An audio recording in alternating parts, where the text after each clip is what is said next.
There we go. I think that's working now. All right. Hello, everybody. Welcome back to the panel. Austin and Dougie, the Money Mob, are here to cover the past week in equities, markets, financial habits of the intelligent and unintelligent alike. Fun things that happened, general news, anything that got our interest. We're just here to have a good conversation, and hopefully you can join us and add some comments and commentary. So appreciate everybody for being here. There we go. Money Mobsters. Boom. We're doing the thing. We are back for another full episode here. Docket is, of course, full. Anytime that we just do like one show a week, it's always a full docket. So strap in. We're getting ready to do a full episode here. Some of the things we're going to be talking about, some of the LLM platforms that are raising money. We're going to be talking about like lots of new investors being in the market and what that can mean, and what I'm telling new investors that are asking me lots of questions.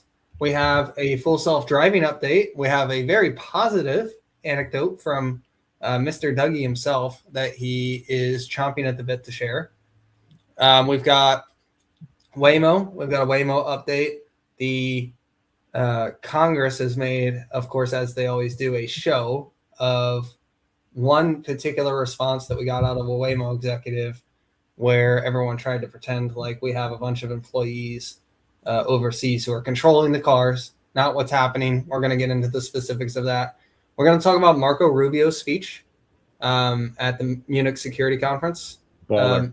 We're going to watch like 5 minutes of it because it's just so baller. We are going to talk about California, the wealth tax. We're going to talk about the Doge data dump, because over the weekend they dumped a bunch of information and basically said, hey, if anyone wants to go find fraud, good luck. Go get it, boys. We're going to talk about... Did you see what Newsom said about that? Sorry. No. All right, I'll pull it up so it's queued. Okay. We've got a multitude of wealth tax type commentary. I know AOC said that she was basically giggling at the thought of implementing one. And then we saw the Netherlands do an unrealized cap gain tax. So we're going to be talking about that. New York City property taxes and Mamdani raiding the rainy day fund. We're going to have that in there. We're also going to talk a little bit about Coinbase and some 13F action. So we just had a bunch of 13Fs drop. Did we learn anything? Anything changed? So we're going to get into it here. Dougie, I know we had it further down the list, but you just seem so damn excited that tell me about this FSD. What happened? All right. I was driving to work through downtown Houston, and there's a lot of construction going on right now by the convention center. Roads are closed. They're repaving some stuff, covering up potholes. Imagine that. And there's this one intersection I'm going through, and it is they have torn the road up going on the road crossing the one that I'm on. And they're repaving, and they've got like the big rollers rolling stuff down in between traffic. And rather than have traffic obeying the red lights, there are multiple police out there with having a couple of lanes blocked so construction vehicles can park there, and they are directing traffic using hand signals, when people to cross the road between the construction vehicles and the steamrollers and stuff. And son of a gun, if Tesla didn't recognize that everything was different, come to a stop, get, queue up against into the out of the lanes that were closed, queue up into the lanes that were working, get to the intersection. And even though the light was red, the cop was waving everybody across, and it just went, gently at a nice speed to drive around pedestrians right across the road, followed the policeman's instructions, and got right back into traffic as soon as it was a crossway. So I say all this to say the AI recognized that the street signs do not apply right now, and I need to be taking direction from the police officer. Textbook How edge case. awesome is that? Yeah, that's very cool. That's very impressive that it knew to ignore the red light and to take the cop's instruction. It makes me so confused when it can do stuff that's like that high level, but then like it's not up and running. Like I'm so befuddled.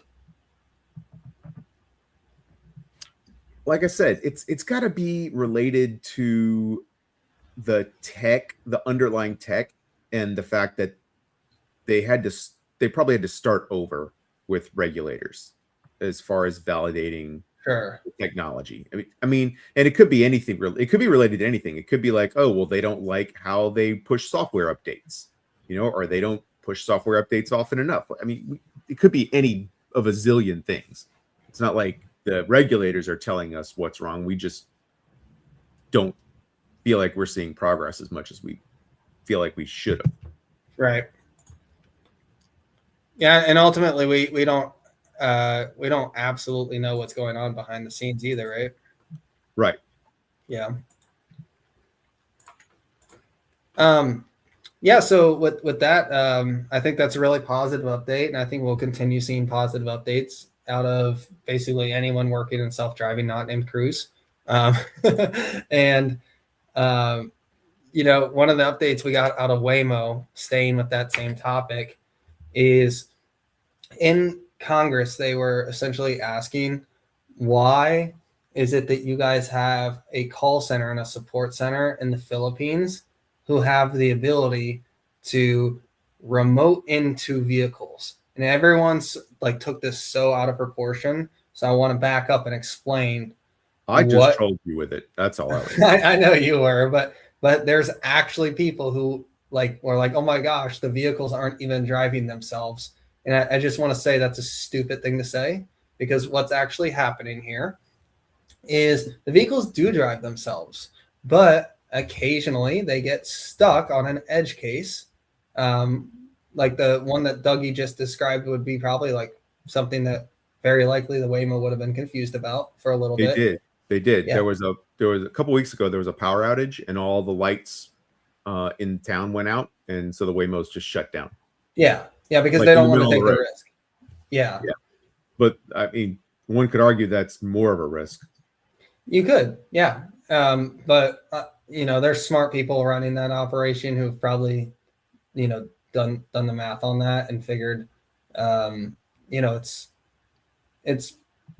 not a good scenario to have potential fatalities, because Waymo still has not had, it's going to happen at some point, but they have not had their first fatality yet.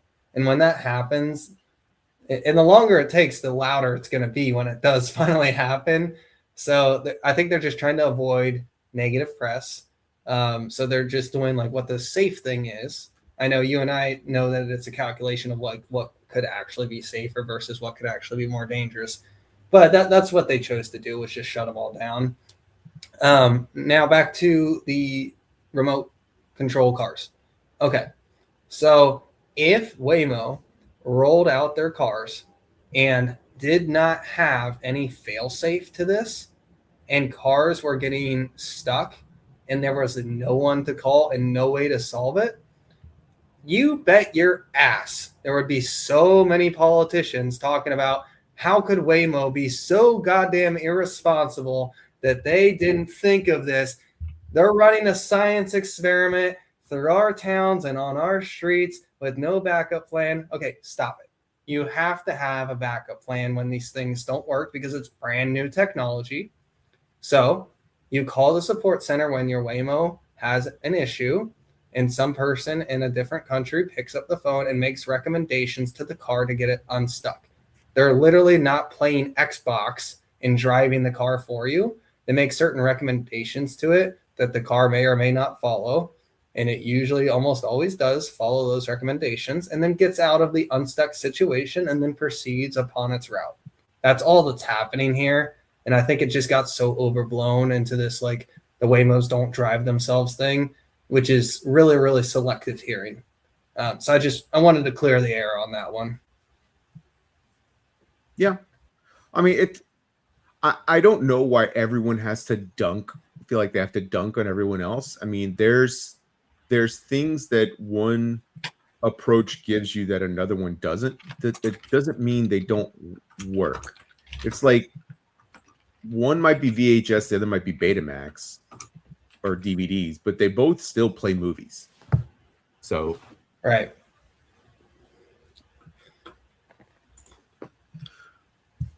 Anyway, we're having fun tonight. We are.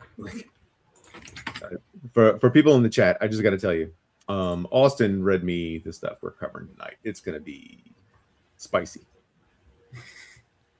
And did you want me to put this up on the screen, what you've got? Yeah, sure. So this was a little further down in your list. Oh, okay. This is our California boy. We're not there yet. Not there yet. Okay. I just found it. We don't have to. I can stop. That can be next up. How about that? I needed to. So I didn't want to lose it. The other thing that happened with Waymo too, and I'm sure Tesla's working on a very similar version to this. We definitely know NVIDIA is.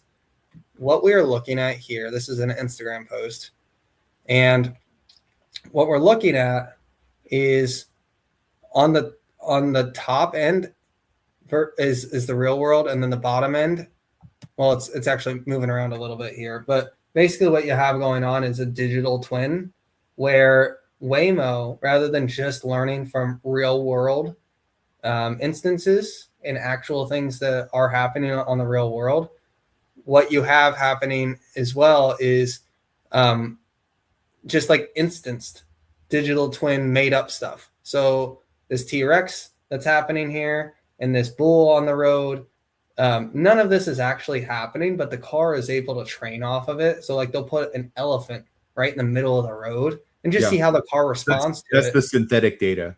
Exactly. Jensen was talking about. Is this being done with NVIDIA chips? Is this being done on that layer? Do we know?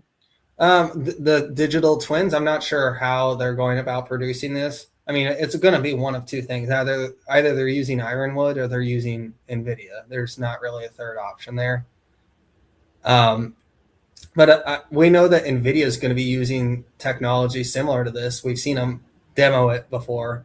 Yeah. So, well, they basically make a virtual world, and I mean, kind of like Grand Theft Auto, whatever city it is, right? San Andreas, whatever. They'll like put a digital world in there, but then their graphics processing is so good they can like make photorealistic footage from that 3D model that they made, fake universe that they built. Then they can 3D model that and then feed that to the learning machine to train on. So I guess that's pretty similar. It looks like they're using almost Nano Banana to like throw stuff in the middle of the cars just to see what they do. Well, and think about what that means for compute, right? Like the demand for compute to solve these types of problems. Yeah. I mean, it's a huge use case for NVIDIA chips. Like, it's not going away. No, it is not. One other thing that's going away here, or not going away, I should say. Let me zoom in on this a little bit. So this happened like right before we went on air. OpenAI is looking to close on a round that's $100 billion at an $850 billion valuation. Sheesh. Now, just last week, we did have Anthropic raise $30 billion. So what I find interesting, maybe you find it interesting too, you tell me, $30 billion versus $100 billion. they supposedly have about the same revenue right now. So I don't understand like why the people underwriting and giving out all this money are giving OpenAI triple the amount of money as Anthropic, when Anthropic seems to be the one with all the real life use cases. I don't know. Am I reading that wrong? Brand value. Just because of the consumer? Brand value in the world of AI, brand value, or at least there's a case to be made that brand values are going to matter even more, because that's the only thing that's going to differentiate AI slop from something that humans actually worked on, at least for the time being.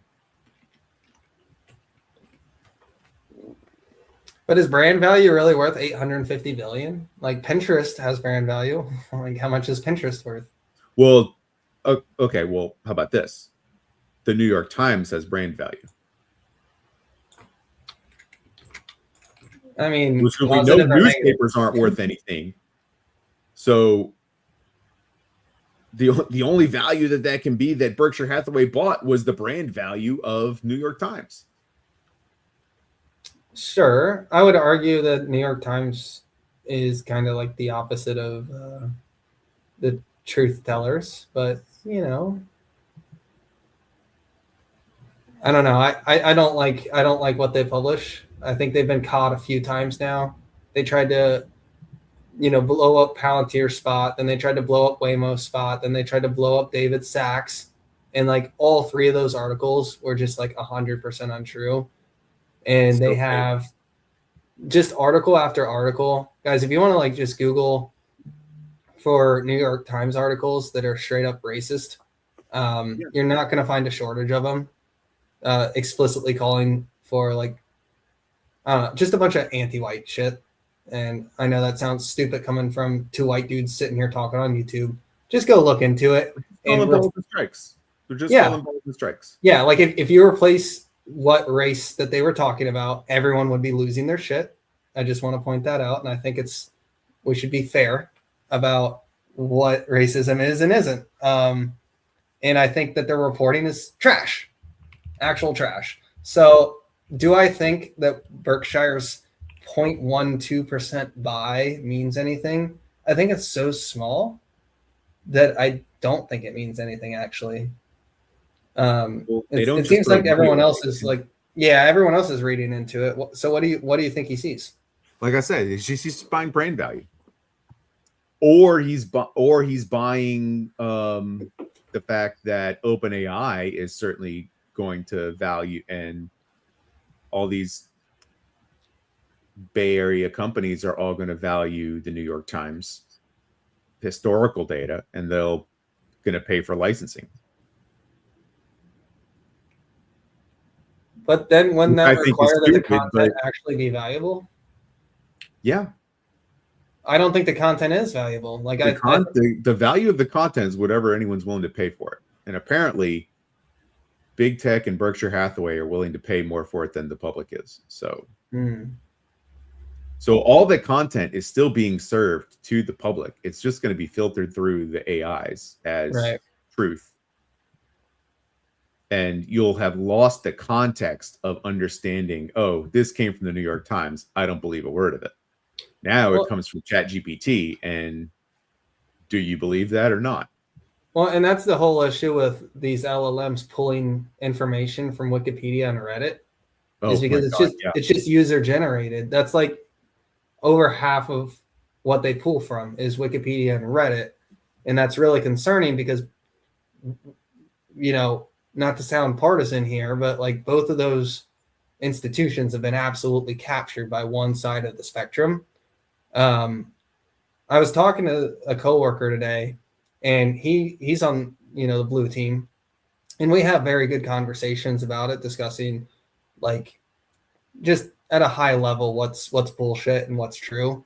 And even he said that he finds himself not using Reddit hardly at all, just because any moderate level opinion just gets ran off the platform. You get banned off of subreddits for comments, or like if you post a non-mainstream opinion. They just the moderators have the inmates have run the asylum now at this point with the level of power that the moderators have, and they'll just take down your post if they don't agree with it. And I've literally had it happen to me dozens of times. So when you end up with a giant leftist echo chamber, like, do we really want to be training our AI on what is going to be devoid of any conservative opinions? Obviously, no. Obviously, we do, because that's what's happening. Don't listen to what people say. Listen to what they do. Well, isn't that where like Grok comes in and like Grokopedia, right? Yeah. But that's a drop in the nowhere. For now. Here's let me give y'all an insight into Reddit, okay? I am, to no one's big surprise, a giant nerd. My favorite book series of all time is The Wheel of Time, written by Robert Jordan. Okay.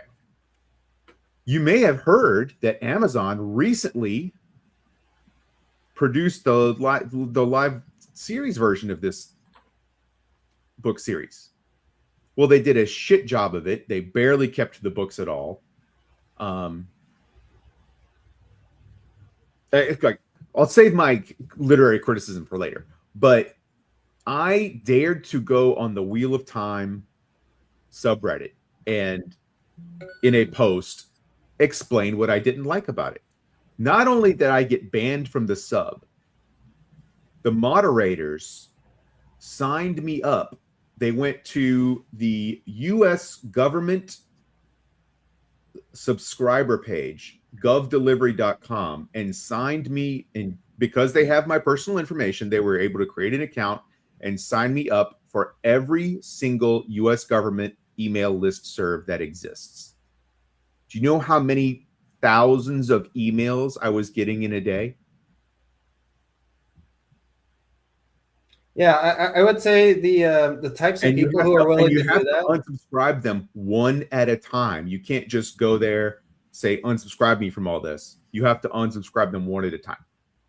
Yeah, and the type of person who does that, first of all, they're unemployed, someone who has time to do that. And second of all, the types of people who do that are the same types of people who are willing to clap and cheer when a political commentator gets shot in the neck. Yep. And, that doesn't make me happy. 250 people as well. Literally, like the same people banning opinions on NFL or on the subreddit NFL are the same ones, gatekeeping Wheel of Time or whatever. Yeah, and with Reddit specifically, like I was actually looking at the company, even though I can put my feelings aside about everything that we just talked about. But when my fiance, who has been using Reddit for 7 years, says that she can't even use the app without getting bombarded with political bullshit. Like, dude, she just wants to scroll through like r/cats and like that porn. Well, dude, whatever you use it for, like people don't want to be bombarded with, current events. Like it's supposed to be like the fun app where you like look at things that are interesting and maybe some charts here, maybe some geography over there, maybe some sports over here. But like almost every single sub has been brigaded and subsumed by one side of the political aisle. And I think that's a serious risk to the company, truly, because what did Michael Jordan say? Republicans buy shoes too. Yeah, but one thing you have to remember about Republicans is they still want to go ahead and do their thing and live their lives. And if there's something they're interested in Reddit, they're still going to go be in it because that's the thing they like. The ideological capture is more on one side that every activity you do is political. That goes back to, Mao's Red Little Book and the October revolutions and the color revolutions. Most average Americans just want to go live their lives and stay out of the politics. Yeah. So, yeah, I just think that's a real risk to the company. I think they'll continue growing and I think they'll make money, but I think that certainly caps like who their potential audience can be, right? Because I deleted the app. I used Reddit for 4 years and I just couldn't take it anymore. I used to be really active on like r/PLTR, and that led me to a bunch of different stuff that I'm now no longer interested in using because I can't read through r/NBA without finding out why they think that the president is a pedo. Right? I just can't do it anymore. I'm there to watch basketball clips. You know what I mean? Yeah. And if you say you're there to watch basketball clips, you get banned. Yeah. Yeah. How silence is violence, Dougie. Silence is violence.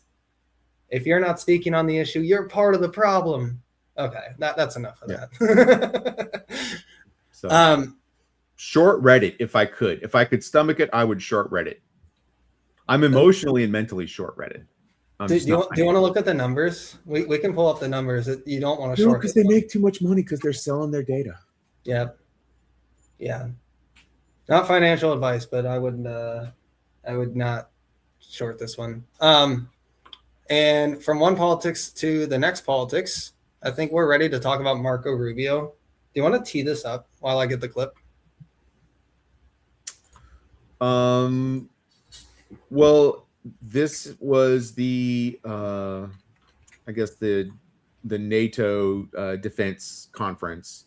Last year, you may remember that Vice President Vance went there and had some very spicy comments for our friends in NATO to digest. And President Trump went there and told them they had to double their or more increase their spending on their national defense. And so this year, it seems like those two executives found other things to do, and so they sent Marco Rubio. And Marco Rubio, I have been generally a fan of his for a long time, and he has taken this job as Sec State and just been crushing it, I feel like. Yeah, he's done a tremendous job, and I think a lot of conservatives, after hearing this speech, started to get excited that there could be a candidate in 28. But I think whoever wrote this speech, obviously they're speechwriters. This thing was so incredibly balanced. And as I'm talking here, I just realized I did not save the right clip. So we'll watch the short version of the clip. Listening to AOC try to like take this down, like do a takedown of this, was just pathetic. Yeah. There's really nothing in the speech that you could have criticized. Here's just a short 30-second spot. How much we spend on defense or where, how we deploy it. These are important questions. They are. But they are not the fundamental one. The fundamental question we must answer at the outset is, what exactly are we defending? Because armies do not fight for abstractions. Armies fight for a people. Armies fight for a nation. Armies fight for a way of life. And that is what we are defending. A great civilization that has every reason to be proud of its history. How much we spend on defense. That was kind of the general tone of things. I'll see if I can get a longer clip here that'll maybe be a bit better. But that was the general tone is, hey, we as Americans, we're prepared to go it alone if we get attacked and you guys aren't ready for it. We know you're not ready for it. China knows you're not ready for it. Russia knows you're not ready for it. And Vance tried to play bad cop by telling them, look, you guys are still buying Russian gas 4 years into the Ukraine war. What are you doing? Now, with that said, Marco's kind of playing good cop here. And he says, we feel like we're brothers. We've been connected for all these years between similar religions, similar cultures. America was birthed out of Europe, right? So we have all these traditions, and, we fought the world wars together, and we got our law system from English common law. And, a lot of Italians, French, Germans, Greek, all came to the United States, and we're a good mixture of all that. But we feel incredibly disappointed about their level of participation in keeping the world safe and free. And we would appreciate if they pulled their head out of their ass. Yeah, that's pretty much it. Like, hey, we can't fix your life for you. You have to do something. Exactly. Here, I'll play some more. And the fact that you're not fixing your life does not mean we're going to crash with you. Exactly. Here's some more from Marco. International institutions, while many nations invested in massive welfare states at the cost of maintaining the ability to defend themselves. This, even as other countries invested in the most rapid military buildup in all of human history and have not hesitated to use hard power to pursue their own interests. To appease a climate cult, we have imposed energy policies on ourselves that are impoverishing our people, even as our competitors exploit oil and coal and natural gas and anything else, not just to power their economies, but to use as leverage against our own. And in a pursuit of a world without borders, we opened our doors to an unprecedented wave of mass migration that threatens the cohesion of our societies, the continuity of our culture, and the future of our people. We made these mistakes together. And now, together, we owe it to our people to face those facts and to move forward, to rebuild. Under President Trump, the United States of America will once again take on the task of renewal and restoration, driven by a vision of a future as proud, as sovereign, and as vital as our civilization's past. And while we are prepared, if necessary, to do this alone, it is our preference and it is our hope to do this together with you, our friends here in Europe. For the United States and Europe, we belong together.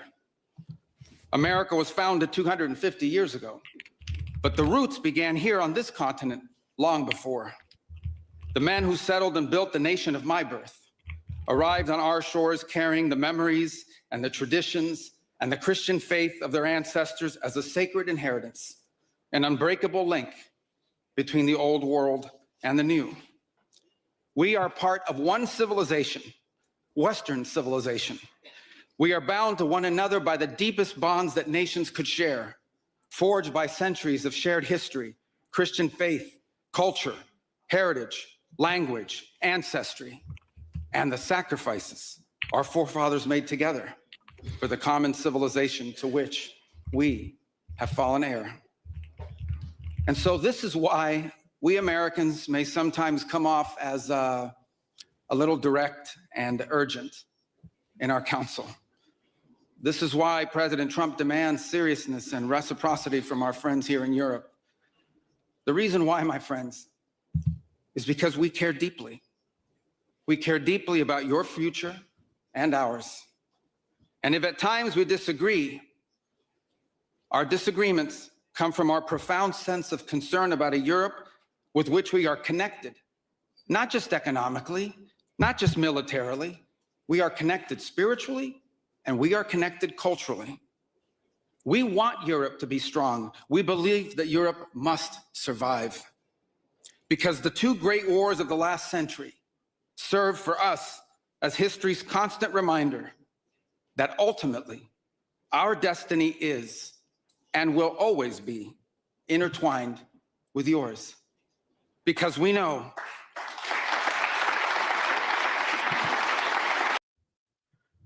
it was a little slow on the starting to clap there, but once someone started, everybody's like, oh, yeah, he said a thing. Oh, we actually like that.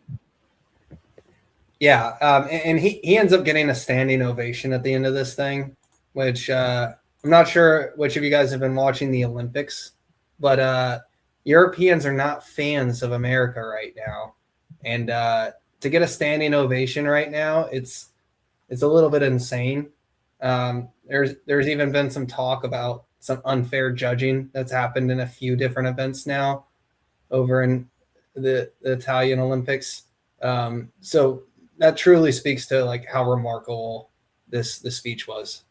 I would recommend watching the full thing. It's only like 30 minutes, so it's definitely watchable. But we can move on from here.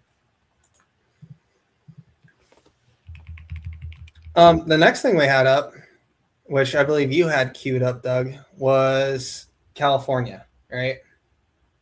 Yeah. So my call for 2026, and maybe this will come true in 2028 when we start gearing up for that election. But my call for 2026 is that the amount of fraud that was found in Minnesota will be dwarfed by what's going to be found in California. So over the weekend, Doge decided to unleash a bunch of like the raw data files about how government is spending money.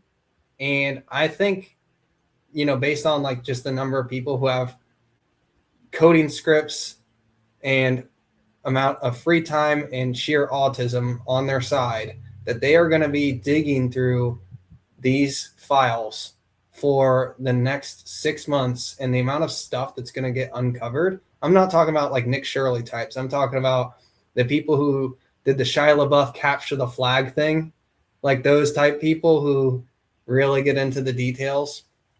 You look at something like the high-speed rail. Okay, they're dozens of billions of dollars into it. It's been 16 years and not a single mile of rail has been built. And 1 mile. 1 mile. 1 mile has been built? Yep. Oh, good for them. Look at that. Doesn't connect anything on either side, but it's 1 mile. Yeah, so 0 operable miles. I'll correct that. One theoretical mile, 0 operable miles. It's just unacceptable. And as an insurance underwriter who knew California burned down every other year, to not have water in the hydrants really upset me. And Lord knows what's going to happen when the Olympics come to LA. But we saw Molina Healthcare take an absolute dive. And we're going to get the bury here in a second. But Molina Healthcare, the reason that it went down so much is because of the amount of healthcare fraud that was going on, specifically in their biggest state, which is California. So I think we're going to see, and actually, I'm so convinced on this, Dougie, that I spent 4 hours the other day looking into how to short California bonds without getting a bunch of municipals involved. And I might have to call the fixed income desk tomorrow. No, don't do it. Don't do it. You can't do it because President AOC is going to backstop California. I don't think we ever get a federalize the debt. Going to federalize the debt, and we're all going to pay for California. We're never going to have President AOC. That's never going to happen. Oh, you sweet summer child. But the point being here is California is going to be passing a wealth tax. So we know that they only need less than 900,000 signatures to get on the ballot for a wealth tax. And there's no reason that they can't get that many signatures. It's not that hard to get that many signatures in a state with, 30 million plus people. I think it might even be closer to 50 million people. They're definitely going to be able to get the signatures. And then once it's on the ballot, I don't see any reason why it wouldn't pass, because they say things like, we're only going to be taxing 15 people and it won't be you. So there's going to be tons of people who are going to vote for it. And then you're going to have an exodus out of California, a continued exodus, actually. Oh, yeah. But pull up the map. Pull up the map. Keep going. I'll pull it up. Okay. Yeah. So you're going to have an exodus out of California, which all the tax base essentially is going to be leaving. You have business after business leaving. You're going to have high net worth individual after high net worth individual leaving, which has already been taking place. You're going to have people who are self-selecting to leave the state when they realize how crummy it's getting. So you talk about things like high cost of living, not managing wildfire efforts at all, literally not to the point that you don't even have water in the hydrants. Everyone knows that the state's going to burn down. They do nothing about it. All the insurance companies are like, well, if you guys aren't going to let us rate for it, we're out of here. There's like, if you're starting a business, like I can't think of a worse place to start a business than in like Southern California or like LA, where Mayor Bass is actually getting primaried by her own party. And no, it's not to the more moderate side. It's to the more leftist side of Bass. Yeah. So it's actually getting insane to the point that I think you're going to see lots of people continue to move to Arizona, continue to move to Nevada, move to Florida.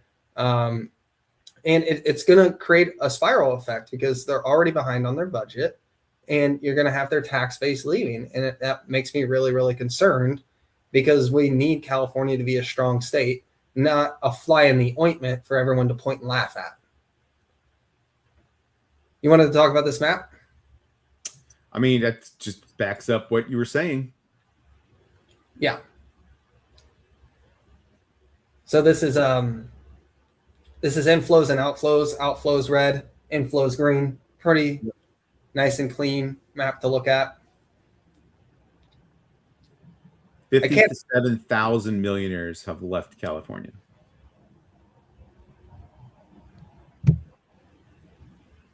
And, Yeah, I mean, and so when the billionaires are gone, then they get to tax the millionaires. exactly.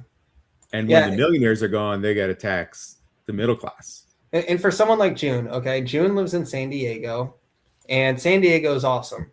But the problem is, like, you still have to abide by all the just nonsensical state laws that get put into place, to the point that, like, San Diego isn't, even though it's not LA and it's not SF and it's not Zombie-topia, the state level laws are going to make San Diego worse, to the point that, like, if no one ever pushes back against it, then it never changes. And the issue is any moderate with a backbone or even conservatives who live in the state aren't going to put up with this, and they're just going to leave.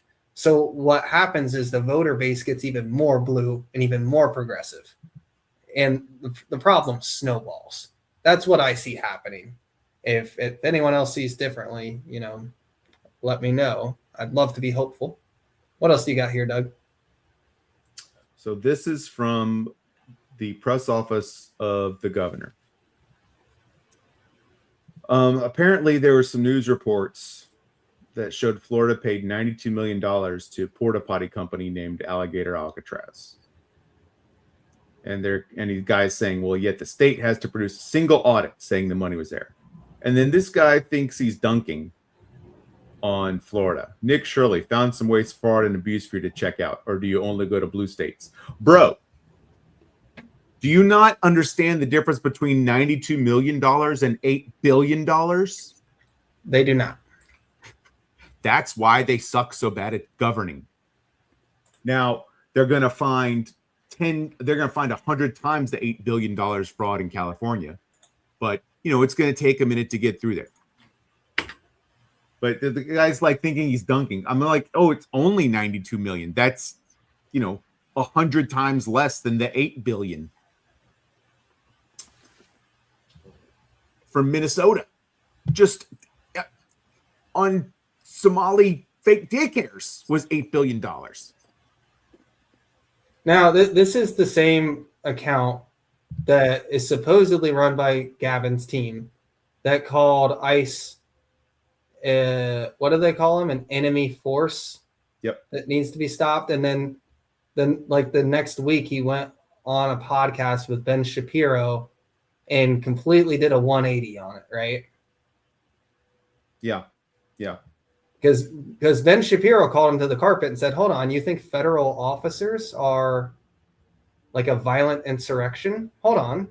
Isn't that what's happening to the federal officers? Right. But I just think it's interesting for, like, the governor of what is probably the most powerful state to try and dunk on a kid who goes around with a camcorder exposing what is very obvious taxpayer waste. I didn't see this before, but I mean, the kid can defend himself pretty well. Is this your way of saying stop looking at our fraud in California? Also, 92 million to clean illegal immigrants' poop might be another reason to deport them.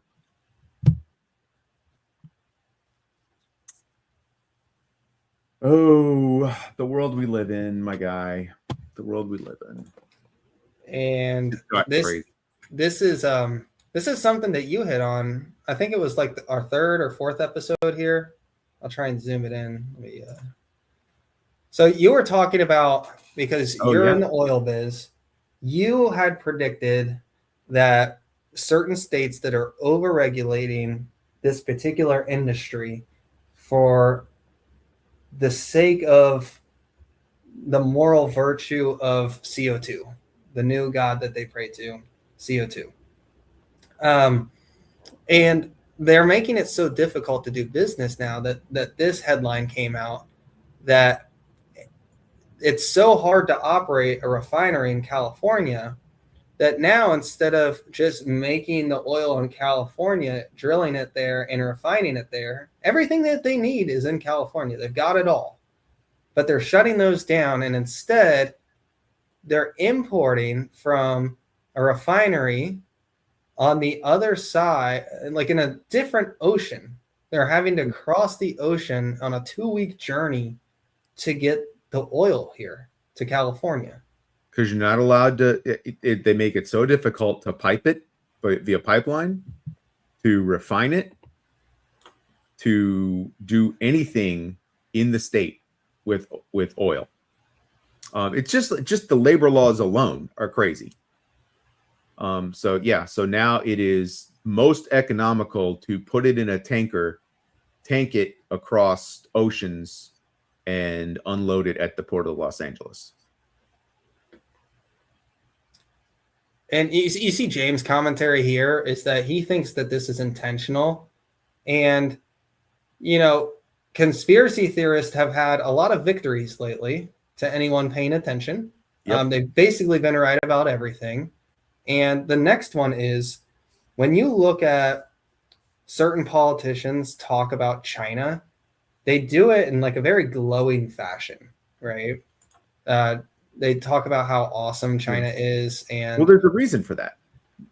Well, yeah. So because it's the height of achievement for politicians, for people who think they can manage a state and manage the lives of everyone around them.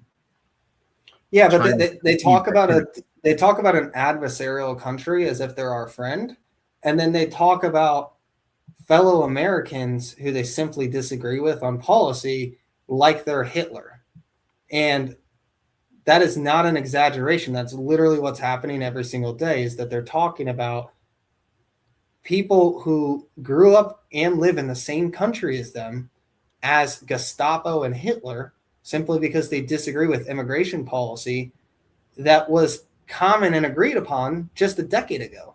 You look at Schumer, you look at Obama, you look at even Biden back in the 90s, you look at Pelosi, you look at Hillary, they were all for being tough on illegal immigration and making sure that people do it the right way so that you don't end up with a massive oversupply of low-skilled labor. That was when they were trying to get union votes. Now they realize they can circumvent that, and they can just import voters, and they don't have to do anything. And here's what I'm really getting at. Siege knows, man. Siege knows that. And I think China is also responsible for a lot of this anti-Palantir stuff as well, too. Oh, 100%. So I guess that's actually a good jumping off point here to get onto the Michael Burry drama.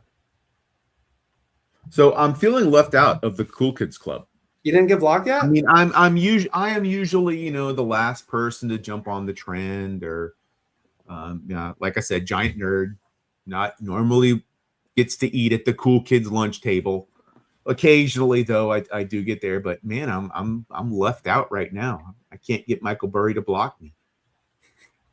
I've even got Roy retweeting me and liking my tweets now about this. He just had one that was just like, the thing with the Jets today was like, okay, we get it. You just don't like him.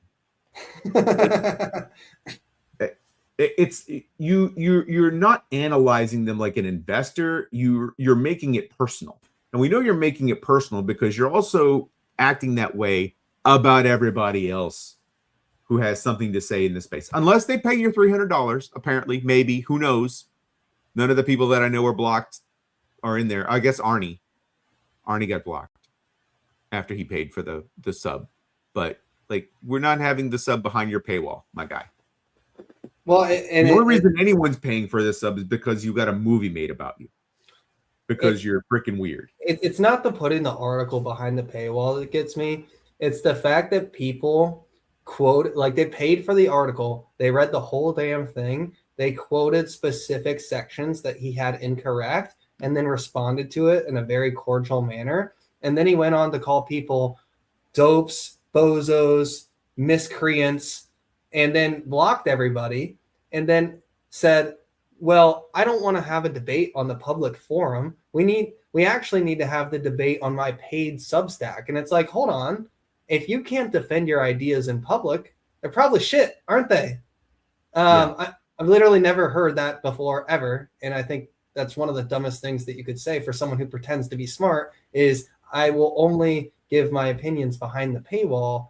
And, you know, if you talk to me outside of the paywall, I'll block you. There are literally billionaires putting their opinions out on X. No one is too good to put their opinion on the platform that you're posting your bullshit on. You promote your Substack on X. So therefore, you're not too good for X. And he makes more money on his Substack than he ever did running his hedge fund. Yeah, that's because he wasn't very good at running a hedge fund. Okay. I mean, he had one great trade, which, by the way, you know, he was famous for actually looking at the bonds. Well, you know what? He's lost that edge, which is why he had to go to his Substack, because AIs can read the bonds now. Yeah, and I guarantee you, that every single trading house that exists that has an ounce worth of money to spend on real infrastructure is using the AIs to read all the bonds. But yeah, here's his latest thing was, you know, Carp takes jets. Okay, well, I think that's more bullish than bearish. Right. And the other, what was it, $72 million in private jets? Do you have any idea the amount of security that has to travel with Alex Carp? 17. Do you have any idea the amount of security that has to travel with Alex Carp? And they all have to take the same jets, if not the same. You know, they all don't fit on the same jet. No, not even close. And one thing that he has to get all of them in hotel rooms at the same hotel. I mean, it's crazy. The thing that I noticed right away is, look, if you look at software as a service companies, basically any software provider, ServiceNow, Zscaler, CrowdStrike, Salesforce, I might be mentioning a few extra here. ServiceNow, I think I might have already mentioned. They're all 40% or above on like their SG&A as a percentage of revenue. So as the revenue is going up, their SG&A is going up too, and it's usually pretty consistent. And the reason that is because the more they have to scale the distribution, the more salespeople that they have to hire. Okay, Palantir does not have to do that. They have one salesperson. His name is Alex Karp. And the reason that they have one salesperson is because no one wants some forward deployed engineer going into a boardroom meeting and selling a product that their company or country or $20 million or $100 million. Yeah. So no one has the stroke to. It has to be the CEO. Has to be the CEO, and he is also the best salesperson for it because he can tell you what it can and can't do, and he has conviction behind it because he's been here the whole time. These contracts are going to be unbelievably sticky. Okay, so instead of having a huge sales force where you cast a wide net and it eats up half of your revenue, for Palantir, their SG&A is 30% of revenue and dropping like a rock because their SG&A is flat while their revenue is exploding. What's creating that revenue exploding? Alex Karp getting his ass on a jet and making deals happen. This is the dumbest thing. Dude, Michael Burry is either so stupid. I'm saying this on a public platform. Michael Burry, if you're watching it. No, it's just there's no way he's watching it. But it's one of the most foolish arguments I've ever heard made. It's unbelievably ridiculous. It's like getting mad at your sales staff for having a gasoline bill for having to drive to a client meeting. It's so dumb. That's my rant.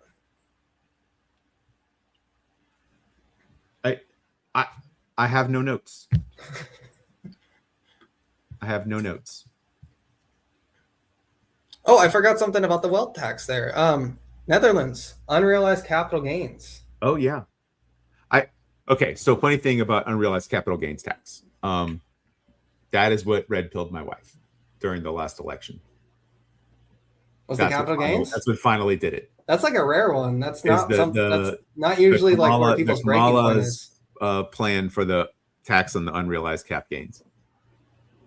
I had to explain to her what it was, and then once she realized it, she was like, "Oh no, we're done." Okay, so because there might be people who don't realize how silly that is, let's explain it like I am a first grader here. I'm gonna be a first grader. Okay. I think it's unfair for people to have that much money, and we want to target those people, and we're going to redistribute that wealth. So, notwithstanding all the reasons that would not work in the first place, explain to me why this unrealized gain tax would have catastrophic consequences. Oh, you want me to explain it to you? Yeah. I'm being the first grader here. Because I'm leaving. Oh, well, I thought I was the first grader. No. I'm the first grader. All right. Well, let's say you bit the bullet hard on Liberation Day last year, and you just pushed all your chips to the middle, and it made you sick to your stomach because everything was going straight down. And the world was coming to an end economically. Trump was going to wreck the country. We were going to go to war everywhere. And you said, nope, this is the multiples have been reset. It's time to get your money in the middle. And you did it. And buddy, you got paid to do that. Let's say you made $1 million. Well, if you lived in the Netherlands, whether you sell it or not, whether you're like, okay, I made my $1 million and I'm good, I'm out, I'm exiting, so I can find another trade to put this in. If you're still letting it ride, the Netherlands is taking $360,000 of the $1 million you just made. Oh, you're probably also going to have to pay someone to figure out how much money you have in unrealized cap gains as well. So you're going to lose more than the 360. It's probably going to cost you an even 400. Right. So I run a private company, and I've grown it from $50 million to $200 million. So not only do you have to hire somebody to figure out what that value of the company is, which could be entirely subjective, which us stock pickers know it is entirely subjective. People don't always agree. So what happens when I say the company and a consulting company that I hire, say I get like KPMG or Deloitte, and they say my company all the day after you pay it. That's a good point. Sorry, go ahead. Yeah. And they say my company's worth $100 million. And then the government says it's worth $200 million. And now I have to go fight a court battle for something that you guys don't even understand. Like I know how much you have to pay it. Yeah, I have to pay it. And I'm not even going to be liquid. So they want me to pay $2 million in unrealized capital gains. I don't have $2 million. So now you have to sell a bunch of stock. But I can't. It's private. So you got to find someone to buy it. Let me try and translate. Which means, and to do that, you're going to have to put out an ask that is lower than anyone is bidding. Exactly. Now let's translate. So you're going to have to cover all the spread. Okay, oh my God, this is so insanely stupid. Forget about starting a company and growing it to $1 billion, where you own, 50% of the company. It just doesn't. You're going to have to sell so much of your company to anyone who's just standing around. Plus, there's also the room for fraud. Think about this.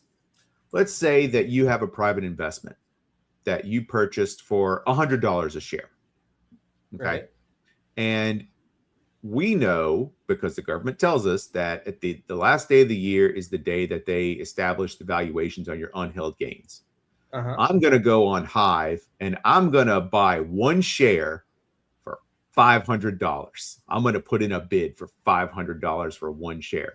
You know what that just did to your market cap?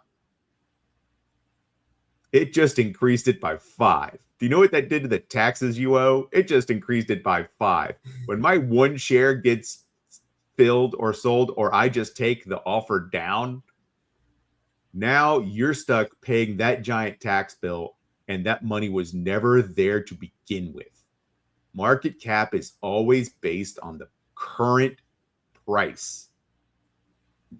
Now, that is insane. Let me try and make 3 examples here.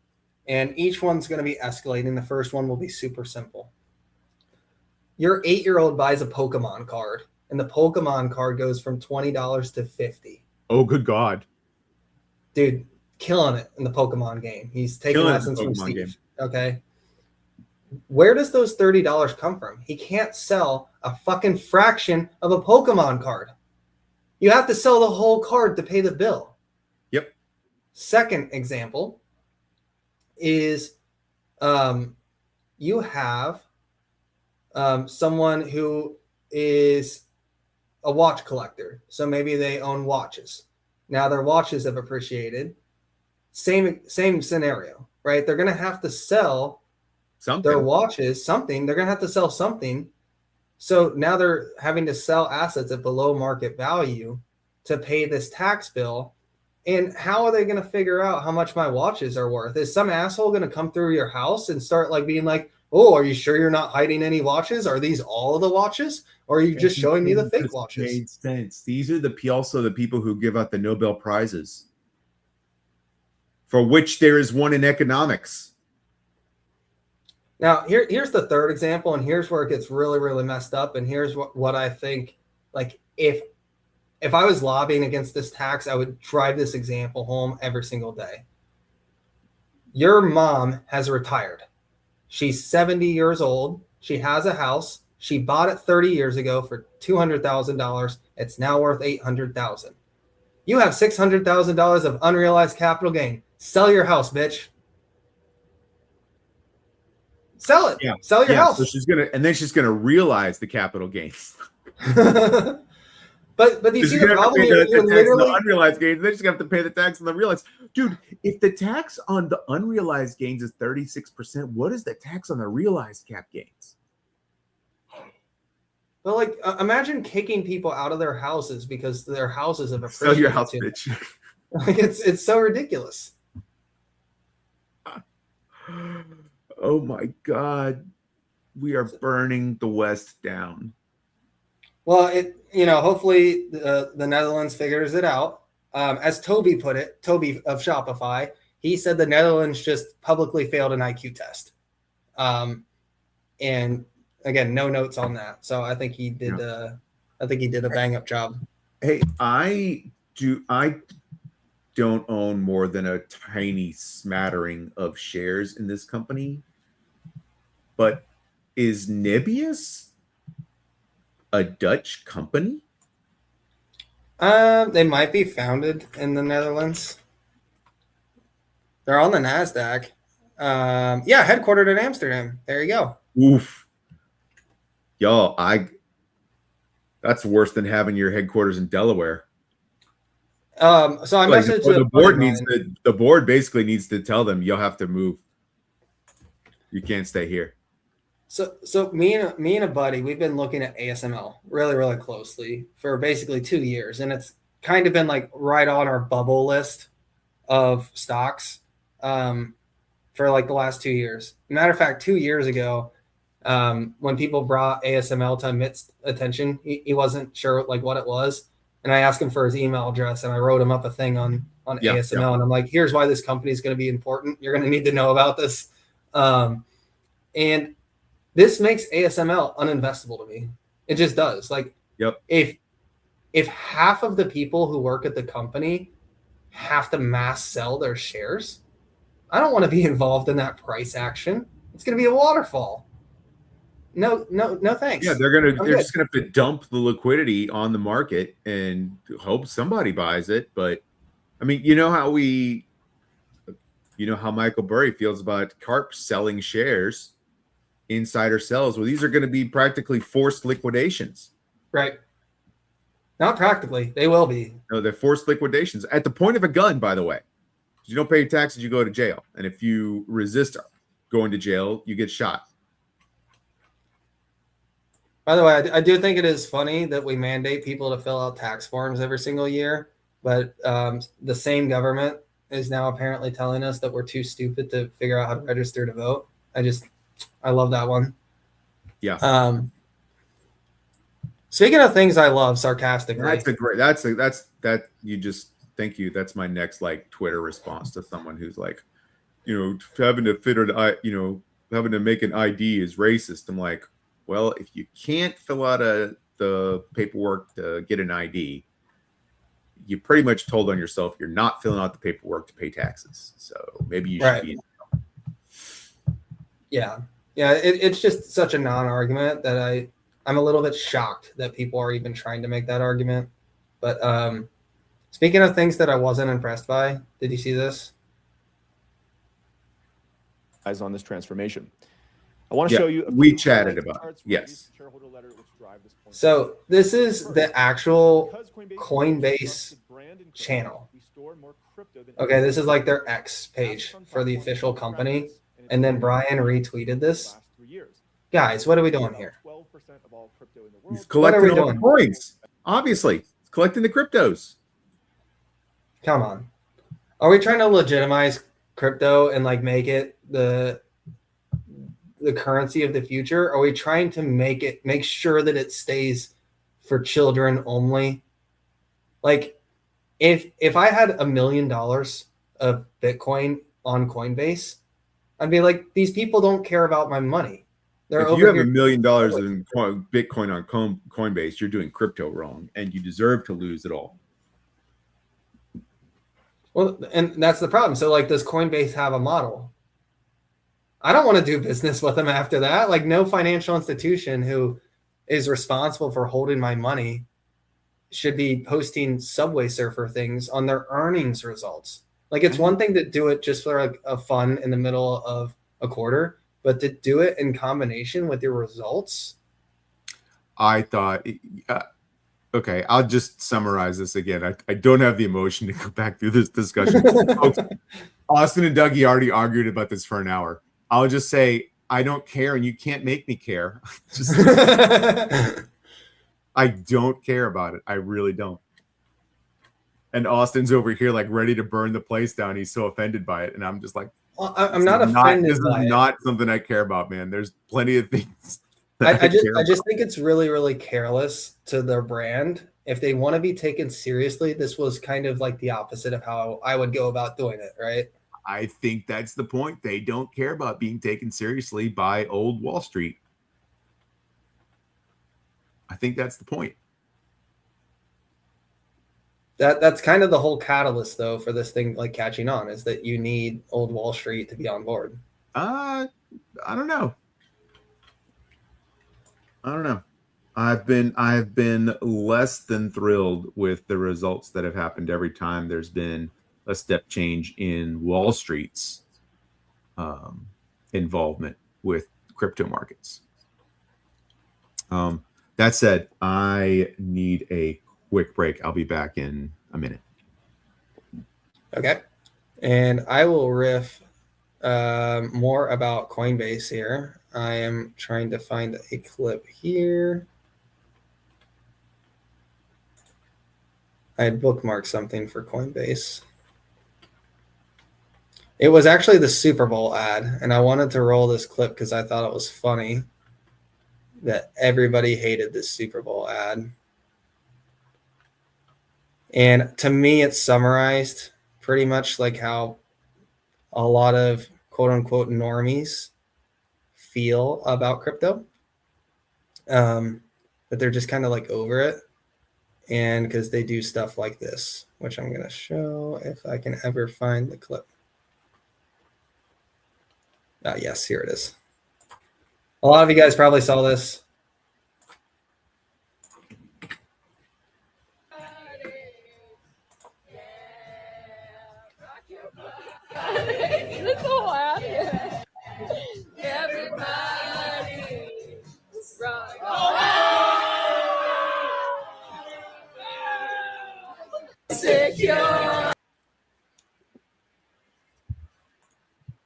To me, that was kind of like a summarization of how crypto went from like this very cool thing just like 7-8 years ago.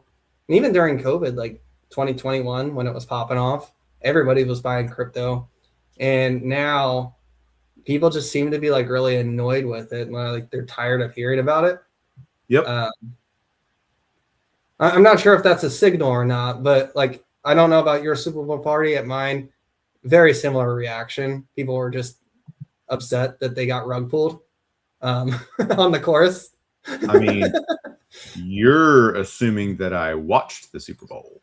You don't watch it at all? No. I mean, I watched like 3 snaps. I won't lie. I was at a Super Bowl party. Could not have cared less.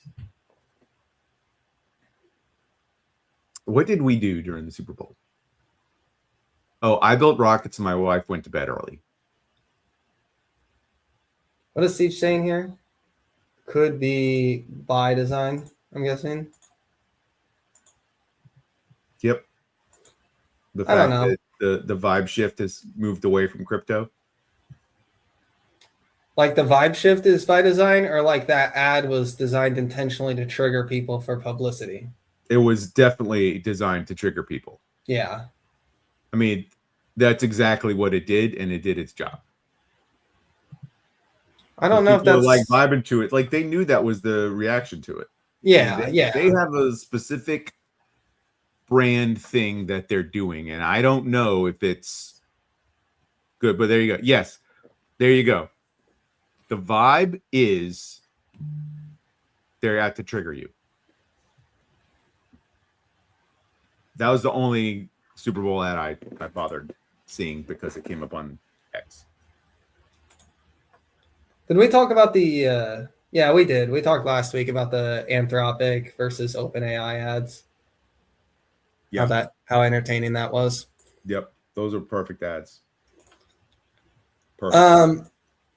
Speaking of like the vibe of normies and whatnot, so I wanted to talk a little bit about new investors entering the market. I've been getting nonstop questions from friends, family, and whatnot, people who I was like begging to get into the markets in 2023 and 24. And now they're all showing up at the 11th hour when the party's not over, but they're showing up at midnight. Yeah. Yeah. And they're not even pre-gamed, man. They're showing up at midnight asking how to drink. And it's, guys, if that's how, if you guys have newer investors in your lives, I would not try to take them down stock picking 302. It's not going to be good for them. They're not going to make money. Matter of fact, they're probably going to do lots of stupid mistakes that we've all paid tuition on. I really like that phrase that Josh Brown says, paying tuition. Yep. But, you know, it does somewhat worry me when everybody and their mother is all of a sudden very interested in investing and they're all trying to do it when just 2 years ago, nobody wanted to. Maybe that means that more money's coming into the market and that's healthy. But to me, I read that as like, if the market doesn't have good, responsible, efficient capital allocation, bubbles develop. And that worries me a little bit. Have you been? I get to exit with the money. I don't really care.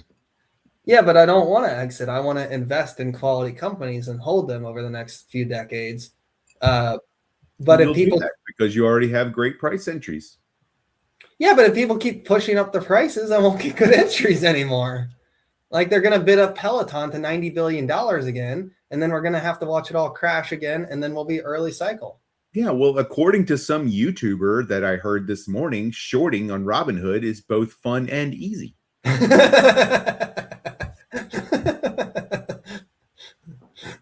Which YouTuber said that? Go, guys, get your pitchforks. Go get him.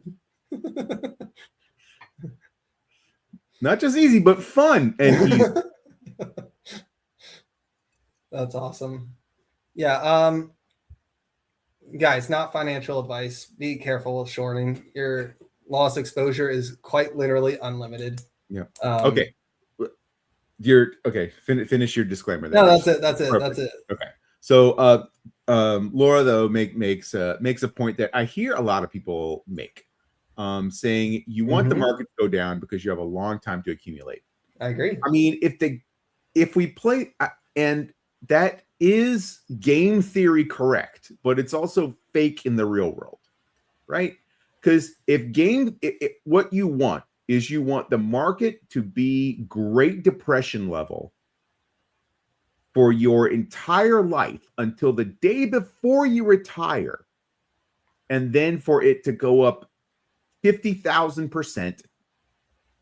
You liquidate all your holdings that you've accumulated over your lifetime, and then it goes right back to zero. Or then the market tanks again the day after, now that you're in cash. That's just not going to happen. So I don't understand when people like Josh Brown goes on there and says, oh yeah, you know, if you're young, you should be hoping for a giant economic downturn. It's like, well, the cohort of people ahead of you that you still live with, like, that's going to negatively affect your parents. And that means your parents are going to be moving in with you. I got news for you. You don't want mom and dad moving in with you. Yeah, the other thing too is who had to just move back home in his early 20s because, you know, Gen X got the short end of the stick in 2008. Yeah, that sucked. Because when you move back in with mom and dad, or mom and dad move back in with you, they think they're in charge again. And you've also got the wealth effect too, right? Like you want people who are retiring now to be spending money like they're supposed to be, so that the economy keeps rolling, right? Yeah, you want them having a good time. Yeah, I think what Josh means by that, don't hoard it. What Josh means by that, and what I think Laura means by that, and I know what I mean by that is, I want the economy to remain healthy, but I want everyone else to kind of freak out and misprice the market and drop it for no reason, like what happened back last April. Like if we can get just like 3 or 4 more of those by the time I turn 40, the market dropping for no reason and giving me those opportunities, I think that's what like Josh and I and Laura really want. We don't actually want like a sustained bear market. Yeah, I understand. I'm just like, when people make that argument, the nerd in me immediately goes off to, okay, I Elon out and I just push it to, you know, to both ends, and it becomes, you know, the analog comes out of the case and it becomes digital, right? It's either 0 or 1. It's either like the market is shit or it's awesome. And ideally you'd want a shit market until the day you retire, and then you maximize your gains. Yeah, but that's like a La La Land type scenario. That And by the way, you're living your whole life with a shit market, and you're never able to grow your wealth. You're only growing your share count. So your lifestyle never improves. You're never able to borrow against those shares because they've accreted so much in value. So it's just, when you're in your early 20s, an economic downturn is an opportunity for you to buy. But the way kids are being educated these days, they're not going to do it. So it might not matter. Now, maybe the Trump accounts, I got to stop calling them Trump accounts. I know they are branded that, but it's with Invest America accounts. Those might be really the savior of the world, but we'll see. Well, I think like lowering the friction for investing is also helping. You know, just downloading the apps and opening an account is so much easier, even just compared to like 10 years ago, for basically every broker, not just Robinhood. Yeah. It's also way easier to open an account internationally now. You have more visibility to people making money. So, back in 2007, there weren't people posting screenshots all over social media about them, getting a 3x or a 5x on insert company here. That's all visible now. And it's also easier to learn now because you have things like Investopedia, you have the LLMs that you can ask any question as a research tool. You have website upon website that will chart for you the fundamentals. Fiscal AI, please sponsor us. You have unlimited amounts of education and knowledge for free at your fingertips that makes learning, like, it speeds up the learning curve. There is still absolutely a learning curve, but it speeds it up. Yep. So I think if anything, on one hand, like, we don't teach financial education in school, but on the other hand, all the financial education is more accessible than it's ever been.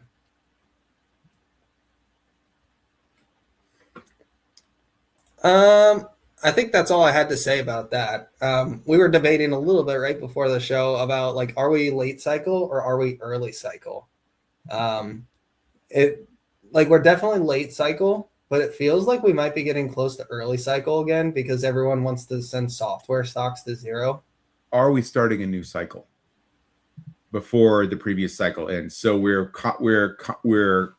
combinatorially in late cycle. We're late LLM cycle. We're new agentic cycle. Yeah, I think that's fair. But it feels like, especially like on the cloud service provider side, doesn't it feel like we were in the 7th inning of cloud? And then with all the CapEx numbers that just came out, basically Amazon, Microsoft, Meta, and Google just told us, hey, you guys are wrong. It's not actually the 7th inning. It's the 3rd inning. Yeah. Well, look, on the CapEx spend thing, right? For a decade or more, we've been told how evil big tech is, particularly the Mag 7, for just making all the money and it not going anywhere. Just big tech is making all the money and they're just sitting on it. Well, now they're spending it. What do you mean the buybacks? They were getting villainized for buybacks. Yeah, they're getting villainized for buybacks. Now they're spending it. Now they're spending it on people who bend metal and and paint and pour concrete, in theory, or they're spending the money on the companies that will do those things. They're moving electrons. Right. Yeah. They're moving atoms, not electrons. That's what we would say. So the question is, do we see that happening yet? I mean, we saw the stock prices of things like Caterpillar go up. Have we seen people like Nebius, Iran, that next layer, the data center build out layer, start to, like, do we know where they're spending their money yet? Like, are they spending it on wood? Are they spending it on Brown and Root? Are they spending it at Caterpillar? Like, are they spending it at Home Depot? Where is that money being spent? All sorts of things. All we know is that the data center people are getting paid. Okay, well, who are they paying to build said data centers? Yeah, I mean, so you could walk up the value chain, right? So someone's land that was previously worth basically nothing is now getting bought, so they're getting a payday. Caterpillar's getting a payday for all the machinery that's used to flatten the land, prepare it, and then build the building. You have we seen that yet? Of course. Oh, we've seen the stock price on people speculating it's going to happen. But have we actually seen the cash move into their accounts? So this is Comfort Systems USA. All right. Great pick of Austin's, by the way, a while back, y'all. Great pick. So I started buying this one. I can't take credit for it. I did not discover it. This was actually just one of those weird companies that I was going through Quiver Quantitative, seeing like what Congress people were buying. And this happened to be one of them. And it was Michael McCall. That's the representative who was buying this thing up. And So I looked at a few different things that he was buying, and this happened to be one of them. And so I started buying it at like 300, and I recently sold it at 1200. Just because it's, if you look here at like the PE and the price to sales, like this thing is getting stretched quite hard for what is supposed to be an industrial. If this were a software company, like hell yeah, we can grow into that multiple. I really don't like to hold names like this that are growing purely on multiple expansion. But let's look at the income statement. I'll show you these dollars that we're talking about. Look at this. This is all data center build out.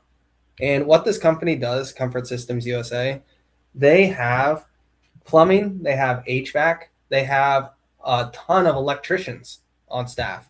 So basically all the jobs that are super in demand right now that require technical knowledge, this is what this company does. So their backlog is actually going berserk because of the CapEx spend.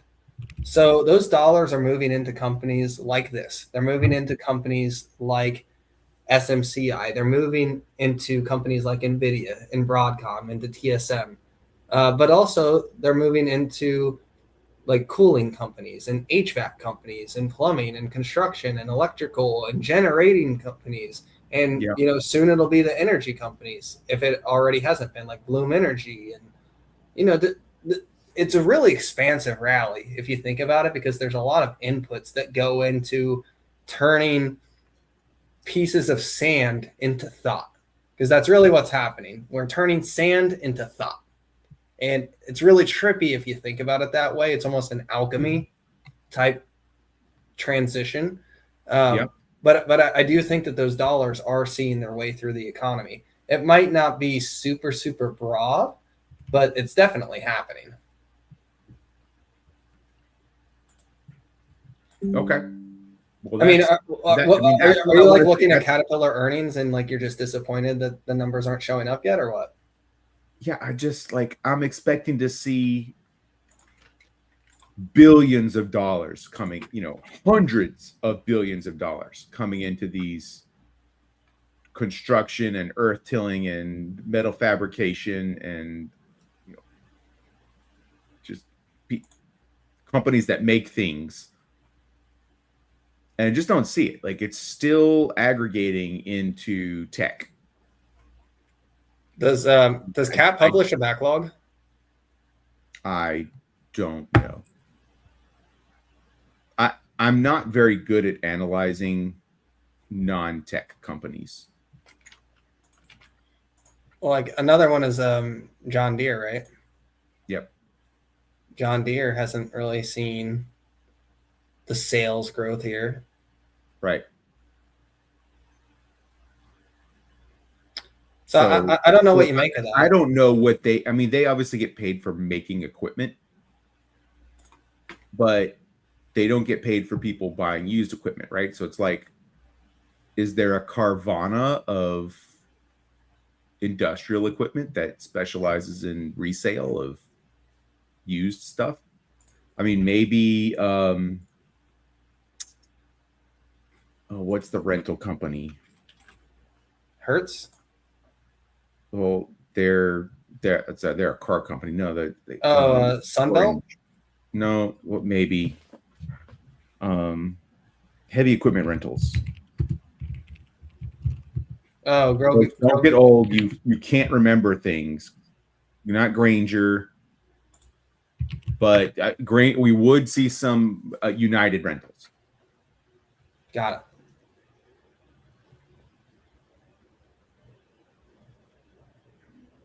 I mean, I know when I worked at like BASF, they had heavy equipment on rentals like scissor lifts and man lifts that were rented for like 5 years. It never ever got returned. It just stayed at the plant the whole time. Right. Yeah. That some bean counter figured out that it was just a little bit more wise to rent it. I mean, no, it wasn't a bean counter. It was like, you had to like inconvenience someone to actually drive the things back and forth, and they just nobody actually wanted to do it. Yeah, but they would buy it if it weren't for the bean counter, right? Like someone's making a decision. I don't to know. rent I instead of worked buy. there. I didn't work for them.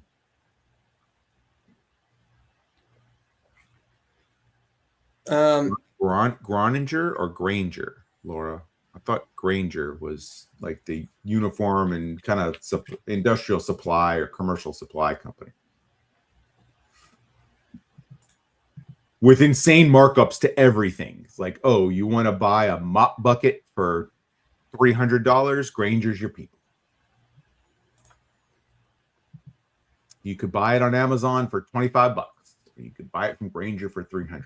But you've got your contract with Granger to. Okay, so Groninger, so they make fill line equipment for pharma. Okay, so that's a different company. Sorry, Laura, I thought you were. Boy, speaking of somebody that needs to get on the pod, Laura. Yeah, we got to get Laura on. I think this is what she's talking about, right? Yeah.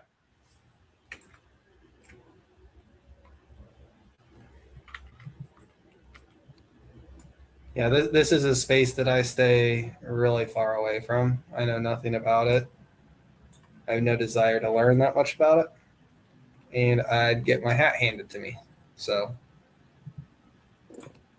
we'll let Laura. Laura is easily one of the smartest people in our entire. Oh, for sure. And circle. Because she works in that space, I'm sure she knows all about it. Yes. Laura says no. I say yes. Yeah. She's not fooling anybody. One thing that I think would be like a good industrial, I know you said like basically a place that like reuses equipment and whatnot. It's kind of close. It's adjacent to that. Have we talked about Copart? No. Okay. I'm unfamiliar with their game. You're unfamiliar with their game? Okay, Shaq. So this is a duopoly type business. So you think about like Visa, MasterCard, or someone like the railroads who just sort of have a fix on the market. Copart and their competitor have virtually 100% market share. What do? This company takes, any damaged autos, and they take them to a salvage yard. And those salvage yards, you can either part them out. So they own salvage yards where you can just like go and pick and pull, right? Where you pull off the part of that car. But when a car gets totaled out, this is who it's getting sold to. And it's sitting in a lot here. This company has been a long-term compounder. If you look at their revenue over time, their operating income over time, of course, their EPS over time, like it all looks beautiful, right? Like this is not something that's going to grow to the moon over time, but steady long-term compounder that really does not have these existential issues like an S&P Global or an Intuit or even a Microsoft. Those all now have like question marks hanging over them. I'm surprised that we are not seeing more people buying into this company because it's basically getting obliterated on two things. Their operating margin has been slowing down. It used to be expanding. Now it's kind of like flattening. And then the other thing is I think people are worried about if autonomous driving becomes more popular, do we even need as many salvage yards anymore? And I think that's a valid question. If the accident rate goes down, will we still need all of these services that revolve around, picking up a car that yesterday was worth $30,000, today is worth $15,000. I'll buy it for $10,000 and maybe I'll part it out for $12,000. You don't really need that business anymore. Now, who these companies are ultimately like selling to is a lot of times insurance companies. So if you're an insurance company and your car is totaled out, you are going to sell to Copart to get subrogation. And then, so if you get $8,000 from Copart, you might pay out the claim to the policyholder for $22,000, and then it's up to you to bridge that gap. But also on the other side of things, if a claimant has, say, a fender bender and they're needing a new white fender from a Honda Civic, Copart also runs the online auction that you can go buy that front white bumper for Honda Civic. So they own both sides of it, where they're buying and selling, and they're making margin on both ends of it. And that's how they've been able to compound over time. And, you know, I haven't done my full level of research on it, but based on what I just showed you with the revenue, the fact that this business is not going away anytime soon, because even when autonomous vehicles are ready, which it seems like they basically are, you're not going to end up with 100% of cars on roadways being autonomous for a very, very long time. This is going to be a market that exists. If you look at the PE, we're looking at a 23 PE, a 22 forward. We don't need to look at prices to sales because that's not what this company does. You look at return on equity, and I think this is partially why the stock has been dropping. You can see that the operating margin is actually affecting this ROE number. But the ROIC is super, super high, and there's a lot of people who will live and die by ROIC, just like a lot of people will live and die by free cash flow. So I think that this name is super, super interesting in terms of long-term compounders with a deep moat that people sleep on. And one of the reasons that I say they have a deep moat is think about your city. Doesn't matter which city you're in America, but there in your city, there's going to be like one or two bad neighborhoods that have scrapyards. Nobody wants a scrapyard in their backyard. Absolutely nobody. Same thing with like a nuclear waste plant. NIMBYism comes up out of every single angle. You're not going to, in 2026, you're not going to be able to secure enough land in 30 different cities, 50 different cities to be able to compete. So the winners have already been selected. That land that they own has already been damaged. No, again, no one's going to want to buy the land off of a salvage auction yard. Like who that land is not valuable anymore. It's basically been degraded because it's been used so hard. So you have like this natural barrier to entry where you have to achieve scale to make your auction work. And B, you have to make all these relationships with the insurance companies, which they're not going to want to do business with new people for no random reason. And C, just naturally the space is going to be hard to come by to be able to get into new venues and jurisdictions and be able to compete with this business. So short of car accidents stopping tomorrow, this is one name that I think I'm going to go like deep dive on because I think it's a really good counter-cyclical hedge and a super strong defensive. Not financial advice, but this is definitely one that I'm going to be taking a closer look at. Okay. That's Copart. If anyone's heard anything more about this company, send that DD my way because I want that shit. Send him that shit. What else did we have on the agenda? 13Fs? Everybody likes to talk about that. I don't care too much about them. I mean, brought it up briefly when we talked about Berkshire and New York Times, but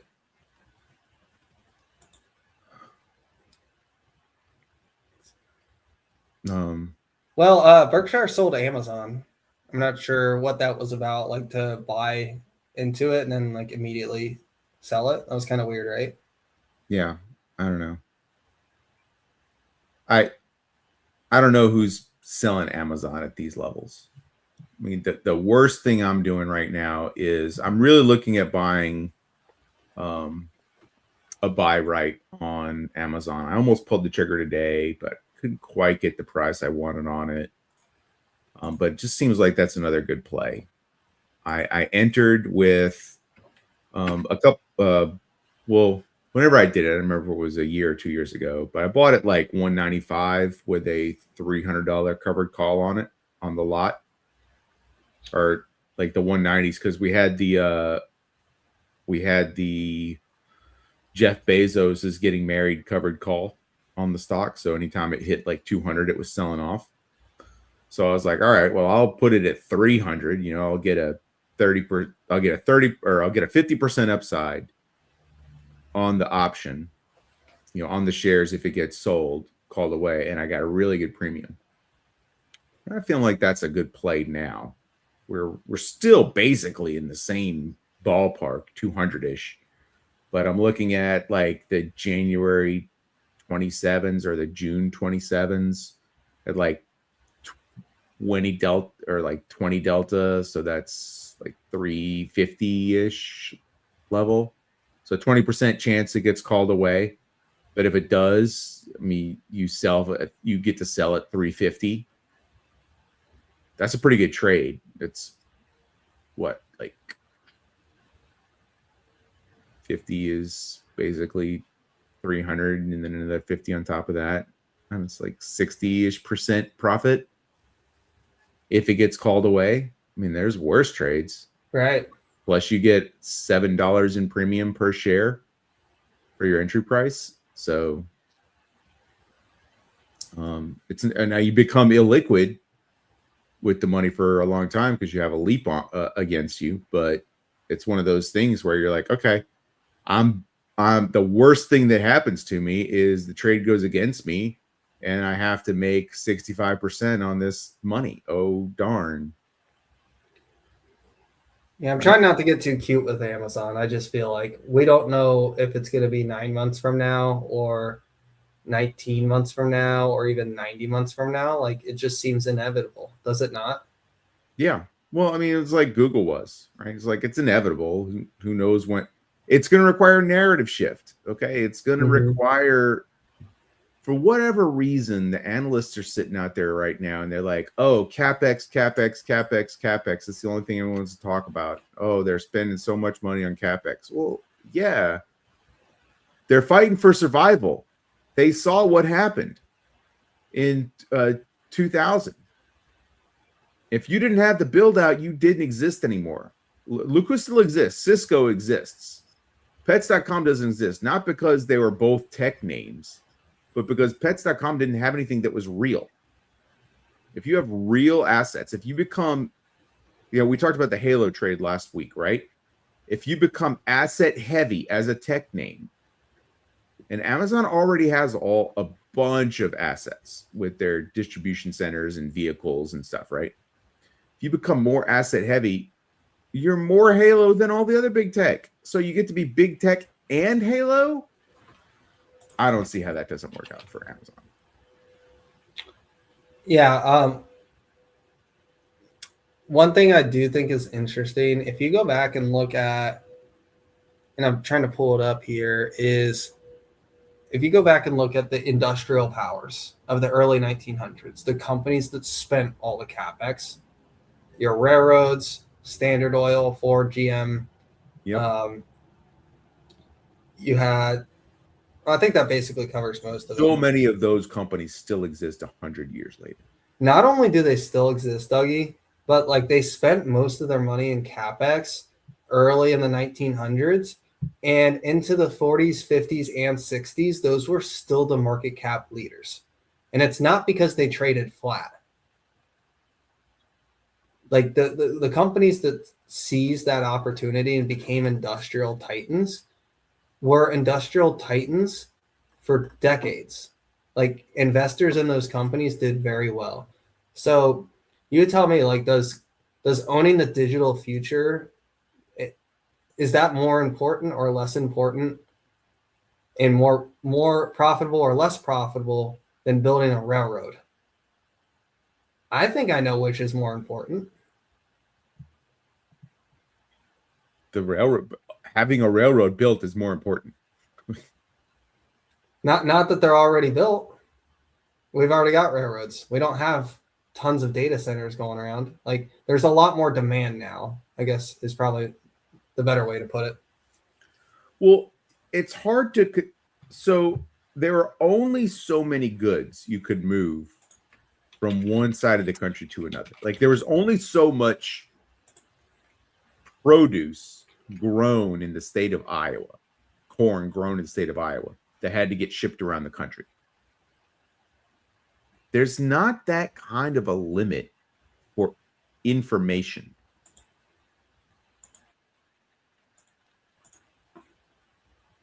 And human creativity. Well, and the future is digital too. So I'm just going to let this play here while we talk about it. This is on like triple speed or whatever. Oh, okay. Oh yeah, these are really cool to watch. Super cool. I love stuff like this. What are we measuring here? This is market cap. CapEx? Okay, market cap. Okay. Yeah, and I mean, if you look at the companies on the list here, like these are companies that were spending a lot on CapEx for a long period of time. Yep. And, you saw Standard Oil get waxed there. That was the U.S. government that did that. Yeah, they got split.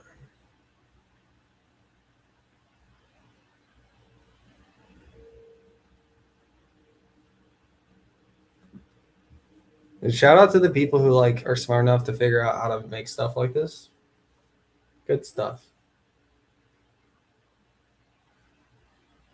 I'm sure nowadays you can just throw it all in like Royal Dutch Shell. Bot. Hey, look at all those unrealized cap gains. Oh, look there, they all go. They're all going away.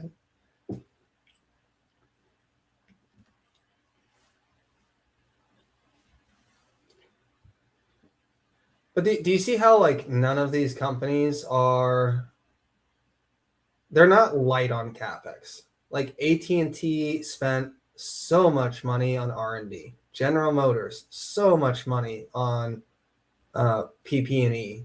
Standard Oil probably spent money on both. AT&T had all this money, and so they were able to stand up Bell Labs. Right. Which we're about to get to World War II, and I got news for you. Bell Labs is one of the reasons they won World War II.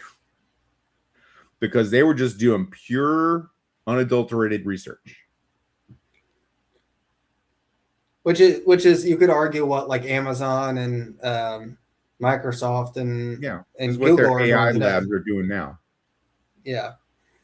Well, I mean, Google. That's what Google DeepMind was, except AT&T never took their foot off the pedal for their, incubator at Bell Labs. And one does definitely get the sense that Google went through a period where they just lost the thread for a little while, like Apple has. Although the hilarious thing is Apple's going to win the AI race by not participating. You think? Yeah. Did you see the thing I posted today? I was at work and they were doing a, like the first 5-minute safety meeting. And it was about how we have to make sure it was about a global security threat about people wearing meta glasses in the office. Wow. So as bearish as, some YouTubers are about the glasses as the form factor. Yep. Wait, so you think that's good for the glasses? No, it's bad for the glasses. Right. if people's employers are not going to allow them to wear the glasses to work, then why buy them? Yeah, that too. And it's just for something for you to wear on the weekend and in your car, but you can't wear them during your daily life. Like the things you need. There's going to be the social AI, cost of it too, right? Yeah. Well, the things that AI is supposed to help you with, reminding you, hey, you had this conversation and blah, blah, blah, and you had this meeting and you had this calendar appointment and all these things. It's supposed to organize your life for you, but you can't bring it to work. Pause. This chart got weird. I want to go back and talk about what just happened. NTT comes out of nowhere. Yeah, so they formed like a telecom conglomerate here. So I just wanted to point that out to everyone who was like, yo, what just happened there? They end up getting broken up again. It looks like the Japanese market was in a bit of a bubble there in the late 80s, early 90s. And then you can see that because they were making good stuff and the US wasn't anymore.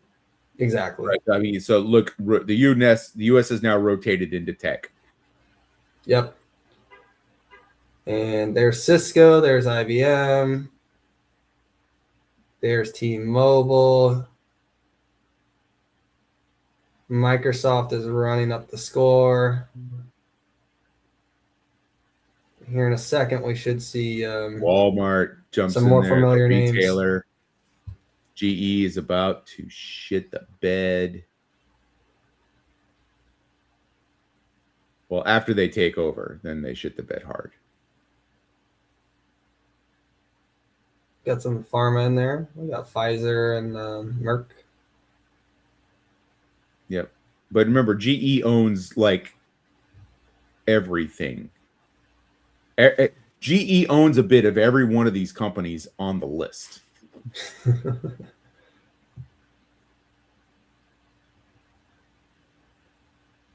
I think any second now we should see Well, you had Apple pop in. You had 2001 happen already. You had the dot-com bubble pop. Here come the banks. I did not realize that Citigroup at that point was so much larger than JPM.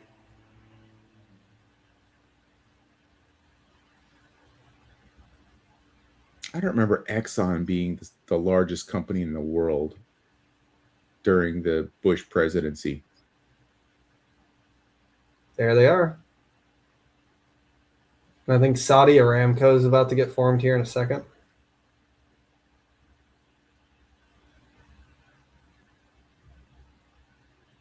Here comes Berkshire.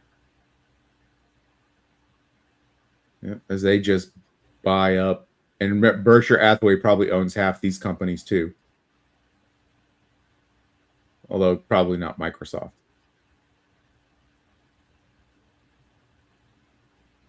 And there goes GE. Down she goes. Now they still own like all the aerospace. 5 years, market. in less than 5 years, they were totally delisted.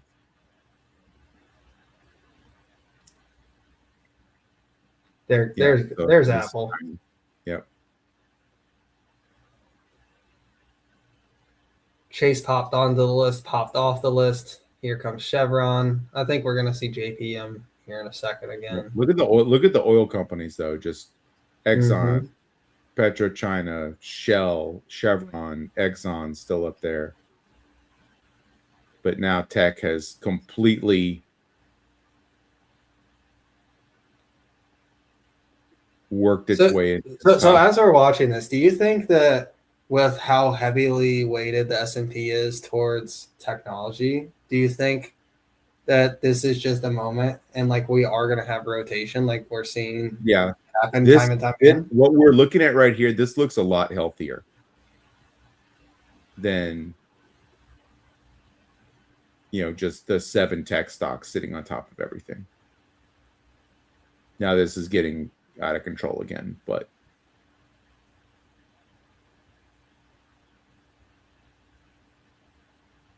and Berkshire Hathaway is only here because of how much Apple they own.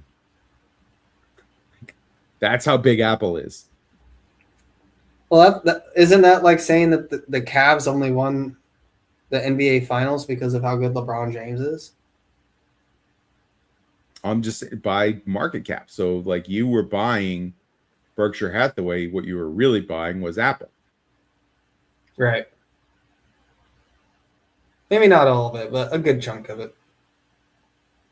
Remember, they have privately held holdings too. It's not just the public portfolio. Oh, there's Saudi Aramco. Yeah. Their office is like 2 blocks down from my office.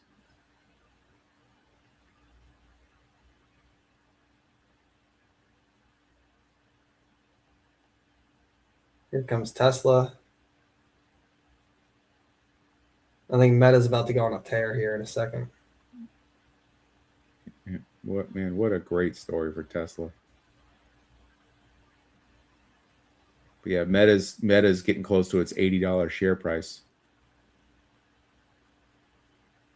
Hey Zucks, you can split your stock. Just saying. Don't have to wait for it to be 1,400. What do you think he's spending all this money on? Like, is this really just recommendation engines to help advertising? I can't. I mean, okay, I do have to say, in the last 2 years, I have actually bought stuff off Facebook from ads. Definitely this. Definitely employees. But I don't feel like I bought enough stuff off of Facebook to warrant the spend that they're putting into it. But it's definitely brands that I would not have been exposed to otherwise. So I looked away for a second and I totally missed Nvidia popping up. There's only been for the like 2 years, right? Yeah, here, let me back that up. I mean, it was almost instantly, right? Well, there you can 2021. Yeah, you can see him at the bottom on 21, and then looks like they really made their move in 22, and then again in 24. And they had the quarter. They had that quarter in 23 that was just like, oh, something is happening. Yeah. There you go. Well, got to just race to the top. Yep. Just buy, everybody. It's like Usain Bolt running a race. Apple was keeping up there for a second.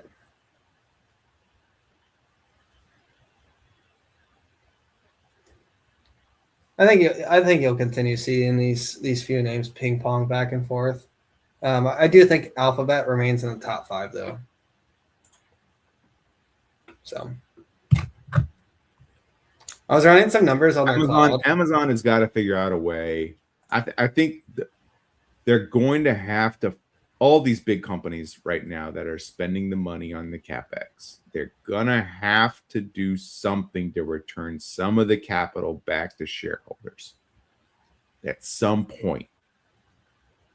Well, look, if Amazon spends $200 billion this year and $200 billion in 27 and $200 billion in 28, at some point that operating income is going to have leverage to it. So if the CapEx flattens out, the free cash flow will return.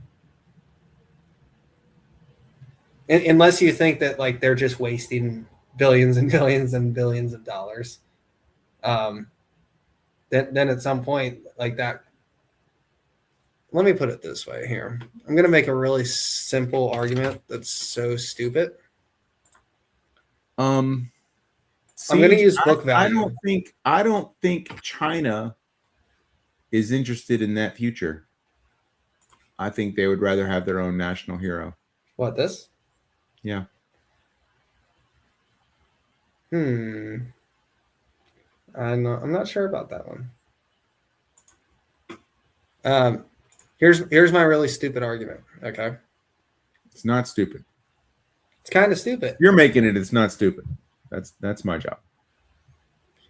This is shareholders' equity. So this is book value. Does this look like Amazon is wasting shareholder capital? No, it doesn't. I'm just saying at some point they've got to find a way to send it back to the owner. At some point, there are two types of stocks. There are stocks that pay dividends, and there are stocks that don't. Now, there's a little fuzzy area in the middle of, well, we do buybacks, but not dividends. But look, I own a business. I bought the business from somebody else. Okay.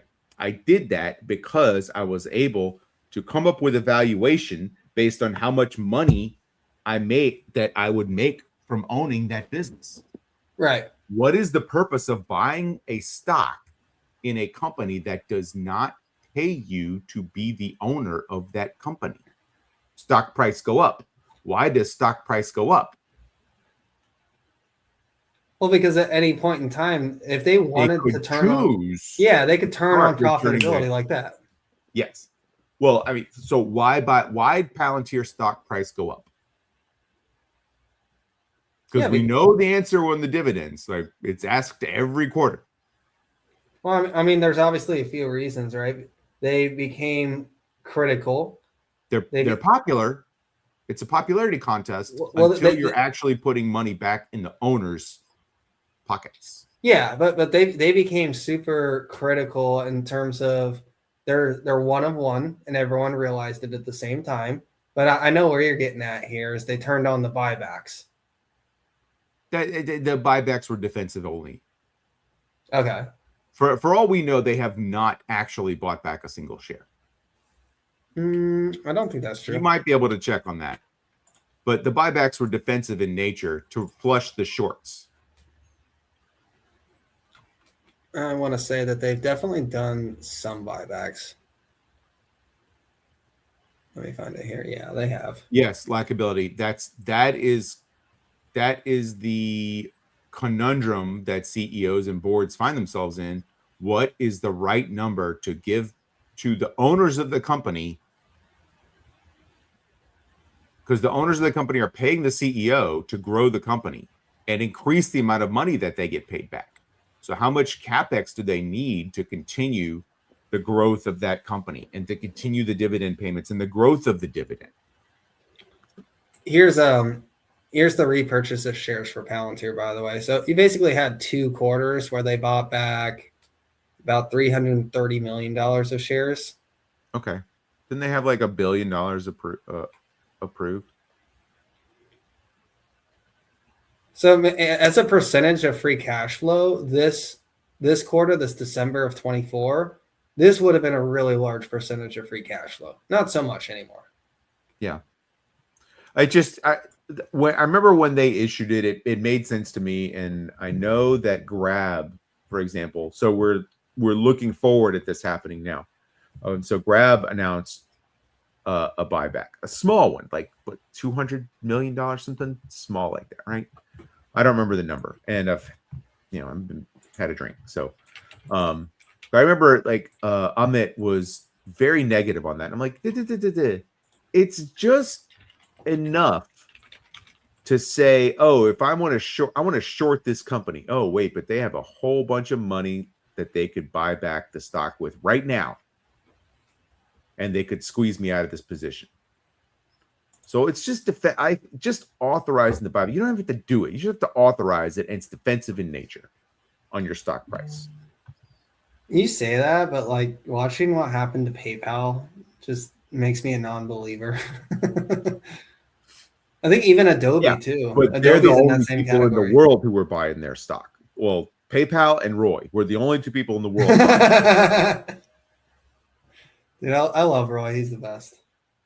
I love him too. I feel bad because Chris Patel has made more money in 3 weeks of his PayPal trade than Roy made in his entire 3 years. But he's he waited for the bottom. When did Chris enter his position? Like the day after Roy announced he was selling, literally. Okay, so then he bought on the 4th. So it's basically traded flat. Yeah, That's what I mean. Chris has made more money than Roy ever did. Because Roy sold right here. Roy said enough is enough. So if Chris bought on the 4th at 41, this is a really rudimentary chart here. Yeah. But facts, Roy practically sold to Chris. Now Chris is in with spreads. Brittany's like, okay, I'm going. You're talking about PayPal. I'm out. Like, I'm not here for this. No, but Austin, your point is well taken that the buybacks couldn't save PayPal. And, at the end of the day, you need a good income statement, right? Yeah, you've got to have everything else going for you, and it's just that the narrative hasn't shifted and the street doesn't believe in you yet, and you still have people out there trying to take advantage of the fact that you're small and shorting you. Speaking of value buybacks, what do you guys think of Wix? I watched some of the stock tank on Wix the other day, and it sounds interesting, but it's not what I'm doing with my capital right now. I am doing something different than I have in a long time. I watched that same stock tank with Manuel, and I really respect like his stock picking ability. That guy's really good at what he does. I don't know. Maybe I just wasn't listening properly. I feel like I'm a little bit just as confused as I was after. He makes the comps about, I forget what the private company was he was comparing it to, but he's like, oh, that's valued at twice what these two now portions of Wix are. And they're basically, both of these should be the same price as that, the same valuation as whatever that other company was. But together they're half of it. So yeah, I wish I knew more. I can't help you out.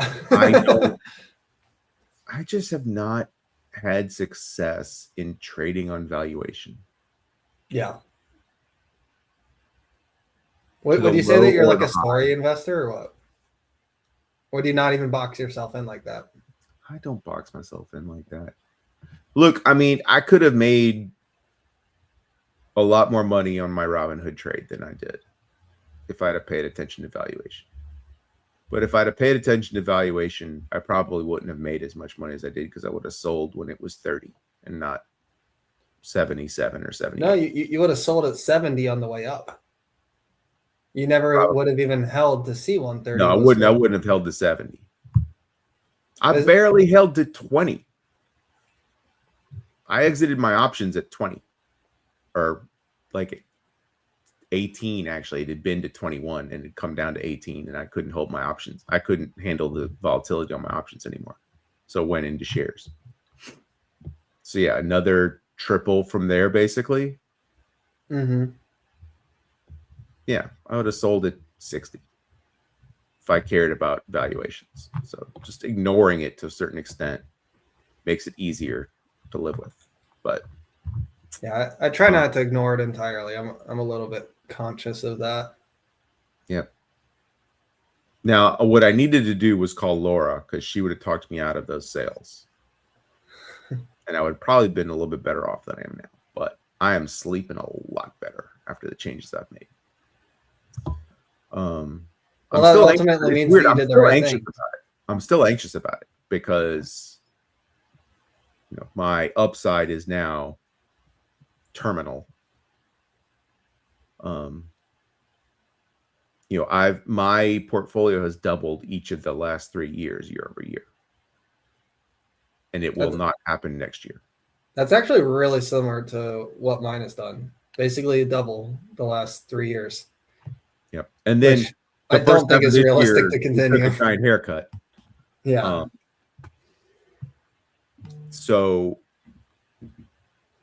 Yeah, but it's almost physical. It's practically impossible for it to do that again. It's impossible for it to even keep up with the S&P, probably. Maybe it's just. I guess it just depends on how the year goes. The half of it that I'm thinking of. Yeah, but the objective of that half is not to outperform SPY; it's to pay the bills. Yeah. So for those who missed the episode, I think last week we talked about it, or maybe I'm remembering my conversation with Matt that I had on Sunday. Dougie's not a bear, but Dougie. Dude, this is the best troll comment I've ever seen. Thanks for the troll. Shout out, Julie. Dougie realized he was not doing a good job of handling the volatility. And part of that was due to the fact he was not taking very good care of himself, because he was out partying real hard for about 6 or 7 days and was operating on no sleep and bad nutrition. And so when the market got super volatile, he couldn't handle it. And did something, frankly, he should have done to begin with, because he's not as young as Austin is. He's not as young as Matt is. He's not as young as Amit.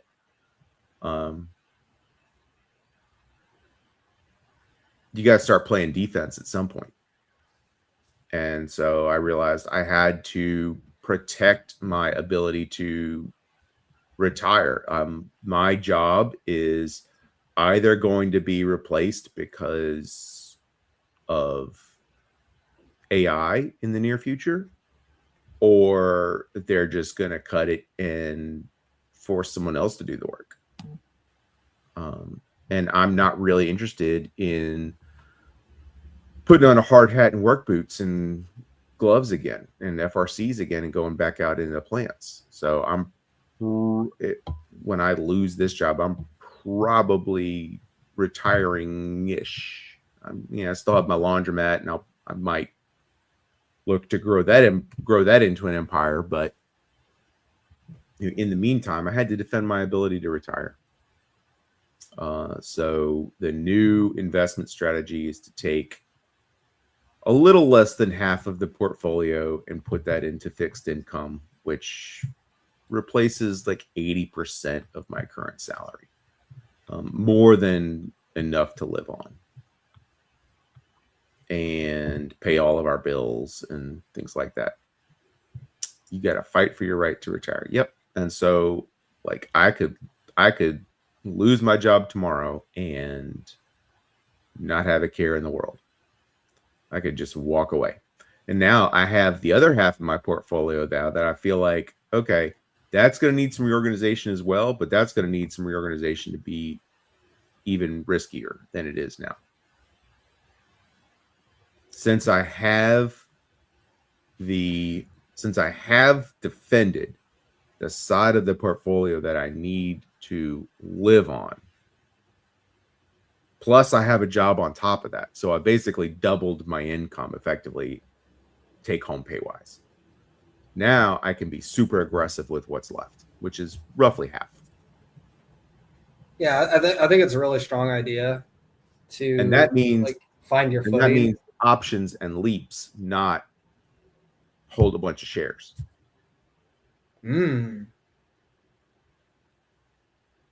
Could be like a good inflation hedge. Options and spreads. I mean, not leaps, but yeah, gotcha. Options and spreads, more leveraged plays than I am right now. But like you said, like the ability to generate 80% of replacement income, like sleeping good at night, dude, that's priceless. Absolutely priceless.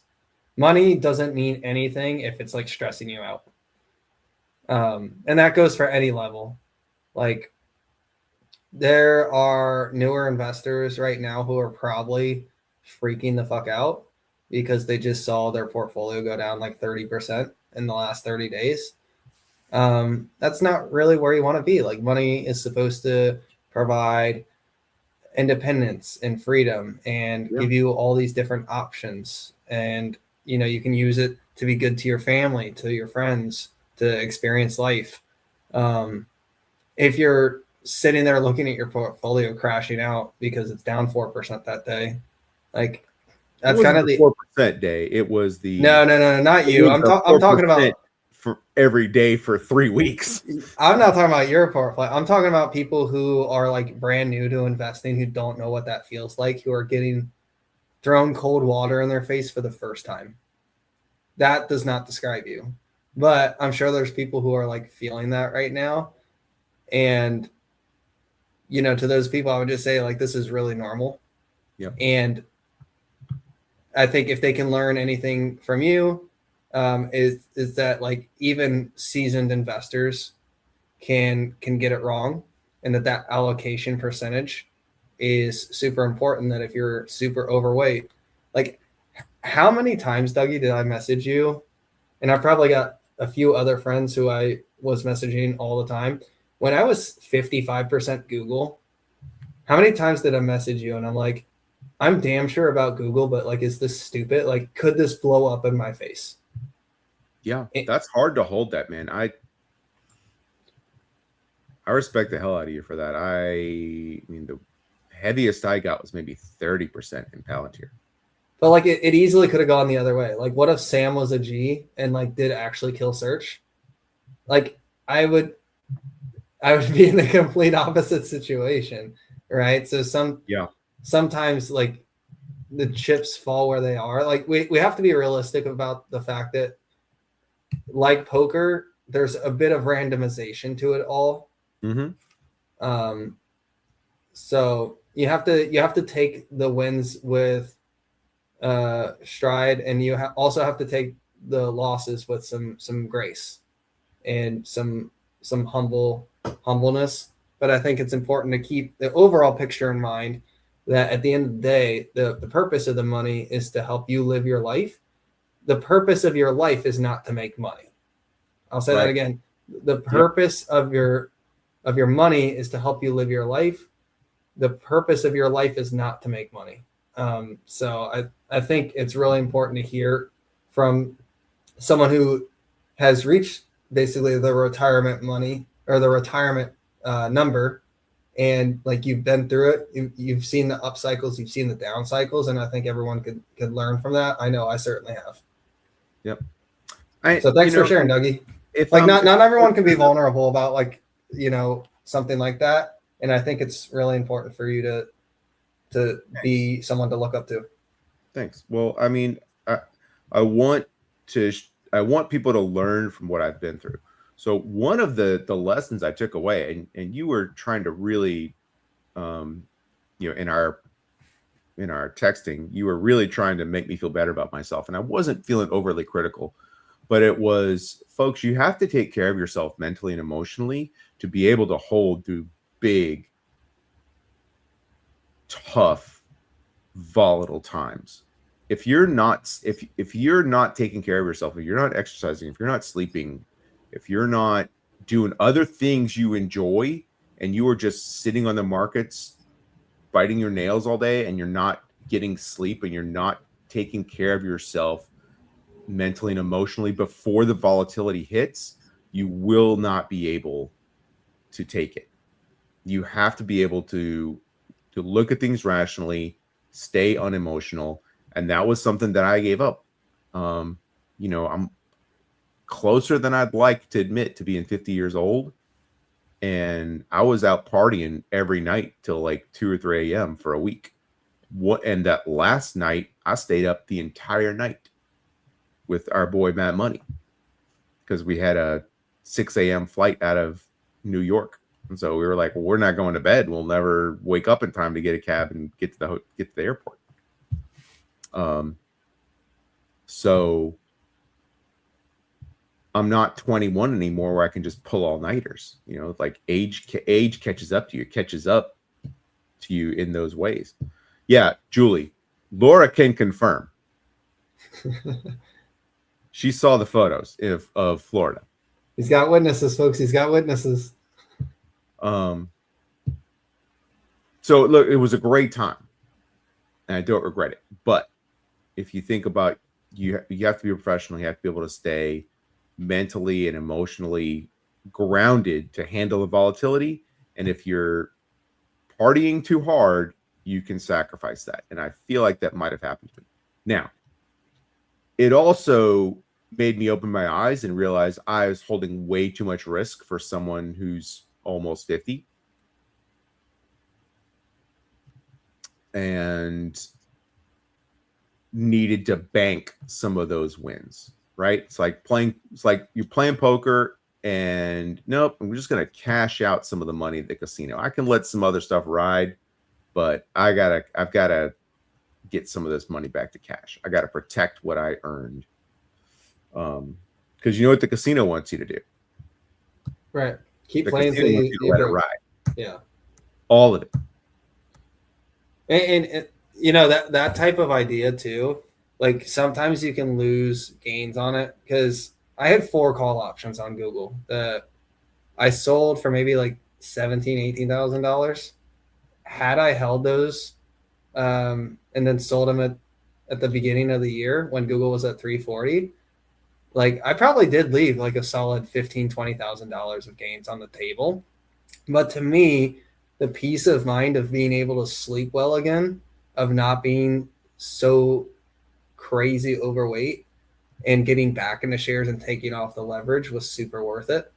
One of the things that I think Buffett and Munger do a really good job of teaching is temperament.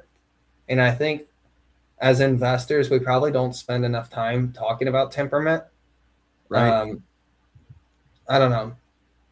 Guys, watch your Buffett and Munger.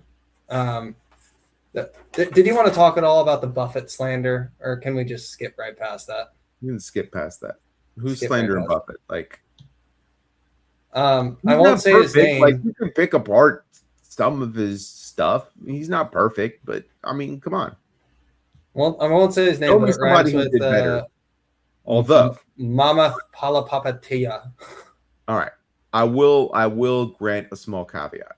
Okay. If you live to be 101 years old, you will have amazing returns. I'll never have Buffett money, dude. I can live to 200 and not have Buffett money. If you retire at 70, think about the money you make and the returns you get on your capital from the time you're 20 to the time you're 50. Okay? Now, think about from the time you're 70 to the time you're 100. Same time period. Except you're starting with the millions you had when you're 70 instead of the zero you started with when you were 20. Sure. He also has the issue, though, and he has. If you get to 70, just spy and chill, and you'll be 101, and they'll call you the greatest investor and one of the greatest investors in history.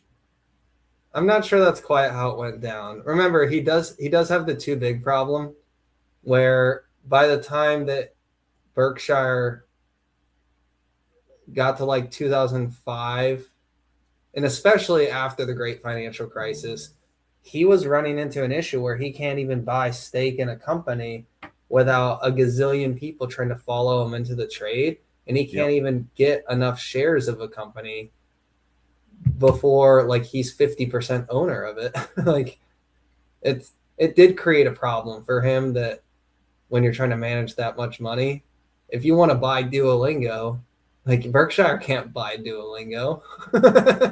You know what I mean?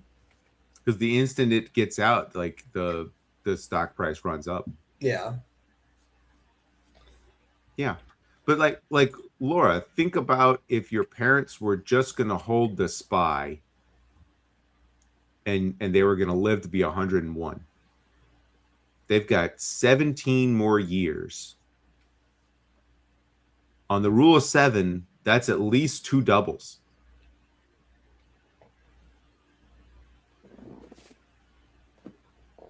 So it's just like, that's what I mean. You know, so if you just think about it, the money you have when you retire at 30, if you just keep it in the SPY till you're 100. Retire at 30? No, at 70. Sorry, at 70. Okay. But if you got 30 years, so that is what? 5-ish doubles? Yeah. Dude, there for a second, I thought you thought I was retiring at 30. I said, who do you think I am? I'm not Arnie. Okay. I'm not like that. No, you're gonna retire. You're gonna retire at 60. Okay. You're gonna retire at 60, maybe earlier.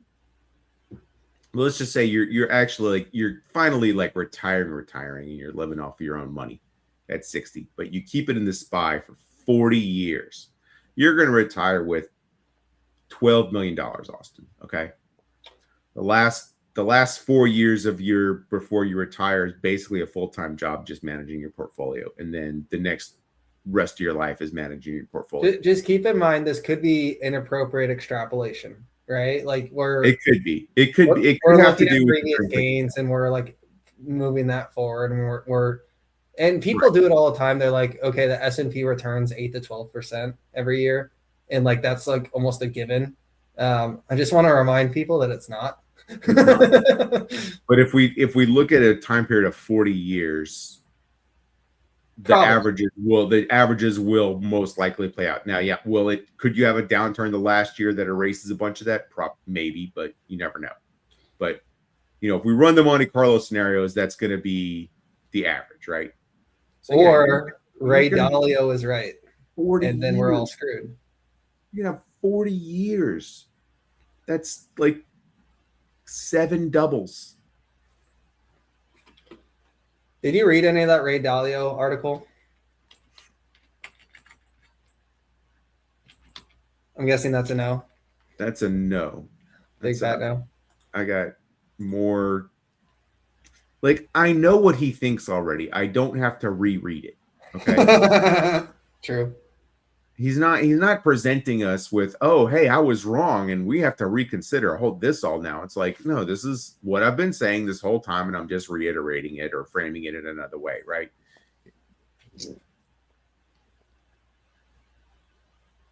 Well, I'll start taking China seriously when they start invading stuff. They're kind of playing the long game right now, and it seems to be working. But Yeah. not that if I'm you not taking them predict a seriously. world war for long enough, eventually you'll be right. Yeah. It's like the people have been predicting the bubble in tech stocks that was going to burst. I was like, this is the most predicted bubble in history. So here's what scares me about this. So Laura is correct in pointing out, like, Dalio has been a perma bear, and he's kind of been hammering this for quite some time. But around that same time is like when the WTO started showing up. That's when we started exporting all of our manufacturing. Like, we're playing a really, really long game here. So I think it's kind of unfair to say like he is just a perma bear, because he's been pretty consistent with this message, has he not? Which has been bearish. It's been bearish, but it's been like, we're going to have destabilizing forces that are going to make people reconsider. But he runs a hedge fund, so he's talking his book. Well, he doesn't even run Bridgewater anymore, right? Yeah, but right. But I'm just saying he's still talking his investments. I mean, he hasn't had a come to Jesus moment and had a massive turn. Think about, I mean, he is fabulously wealthy because he's been able to convince people to give him money to hedge against these most terrible things that could happen. And he's gotten paid because of that. Yes, he's not wrong. He just exaggerates the effect and the urgency. But imagine if he had been a bull for the last 20 years, how much richer he would be and how much richer he would have made his clients. Sure. Yeah, there's valid argument to all of that. And we're not talking about, oh, he got lucky on one stock for a couple of years and it was all paper gains for 3 years and then it all disappeared. No, we're talking about 20 years of compounded growth that he missed. I mean, he made it up in other ways, right? He was right about gold. There's been a few things that he did get correct. I think he called great financial crisis. I'm not sure if he made money on it or if it was broken clock right twice a day, but he has had his moments. I mean, I don't really give anybody credit for gold being a trade. Why not? It's not that hard. It's, oh, the most valuable thing in the history of the world is going to continue to accrete in value. Okay, yeah, great job. Genius investor there. How many other things outperformed it that weren't hard to find? Well, it depends what time. That took imagination and critical thinking. Well, you don't get extra money for the stock that you picked being hard to solve. You like if a stock is an easy pick or a hard pick, like the returns are what matters, not how difficult it was to spot, right? At least that's where I sit. I don't care how blind and obvious it is. Like, at the end of the day, I don't care if Apple smacks you across the face and is an obvious buy or whatever, and like you make the same amount of money being like a mega brain and finding like some materials company that you knew Trump was gonna put up ahead of time. At the end of the day, 50% is 50%. I don't think gold was a given, because if the dollar continued to be dominant, and I think it is still dominant, but it's starting to lose some of its dominance. If the dollar wasn't in question, then gold wouldn't have rallied. So I will give the gold people their credit. My gold thesis was look at the Oval Office. So that was my gold thesis. All the gold, all the gold that got installed, gold's going up. Yeah. I was talking to a coworker about it, actually. I said, could it be this simple? And he said, you're an idiot, Austin. I said, no. And I ended up being right. You could argue that everybody who got in on this gold trade are traders, not traders with a D, with a T. Because all that money went to Russia and China. They were the ones they're the ones that are exiting that trade, having made most of the money. Aren't the central banks the ones buying it, though?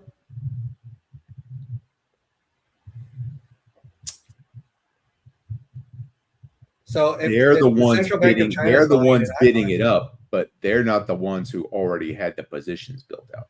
Oh God, I see what you're saying. I don't know. It'll be interesting. I think that's basically the run on gold just financed the Ukraine war for another couple of years. It's entirely possible.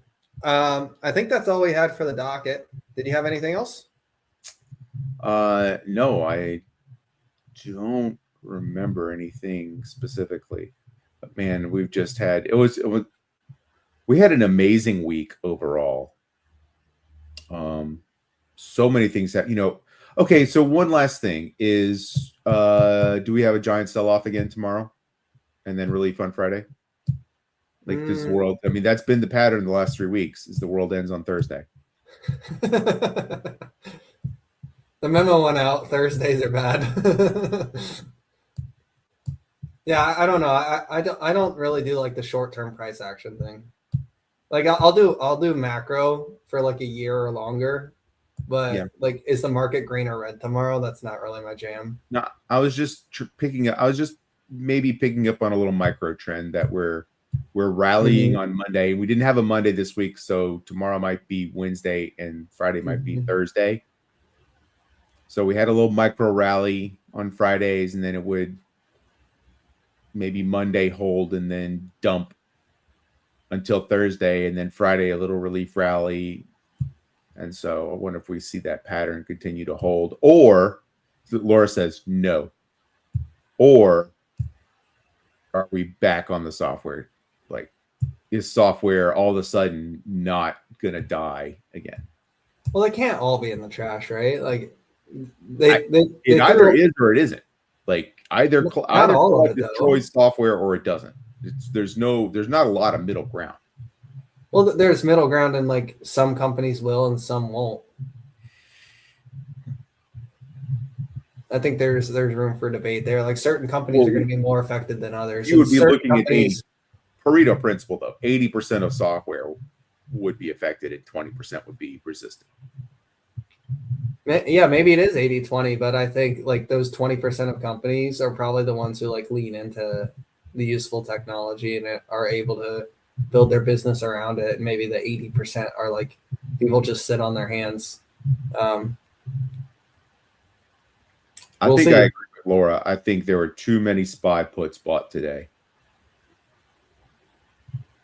That Friday's green.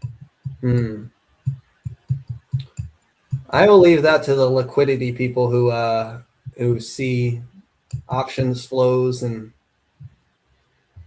know all that stuff.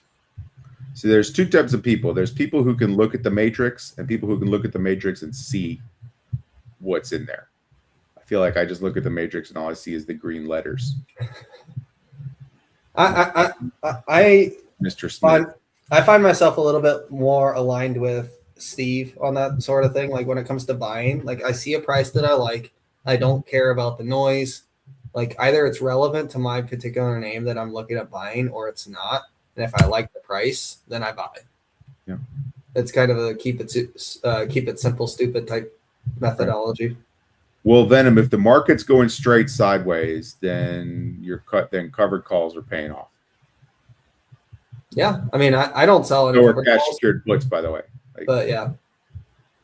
I'm perfectly okay with the stock trading sideways and me not making any money this year. But so far I'm down 11% year to date. So hopefully we just not keep going down. But I'll be all right. Well, we know that there will be another small sell-off. Well, I'm predicting there will be another small sell-off because of the pattern that I think I've been able to recognize for the last couple of quarters. And that is the amount of the S&P 500 whose implied volatility in the options spikes due to the proximity to earnings, this being NVIDIA, is going to spike the VIX as a result. And that's going to cause a little bit of a sell-off algorithmically. And then once that implied volatility goes away due to being on the other side of earnings, then VIX will come down and prices will recover all. NVIDIA reports exactly a week from today after the bell. So next Wednesday after the bell. There any other big companies? No, it's just Fix is left. They report tomorrow morning, but that's about it. I think everyone else is just about done.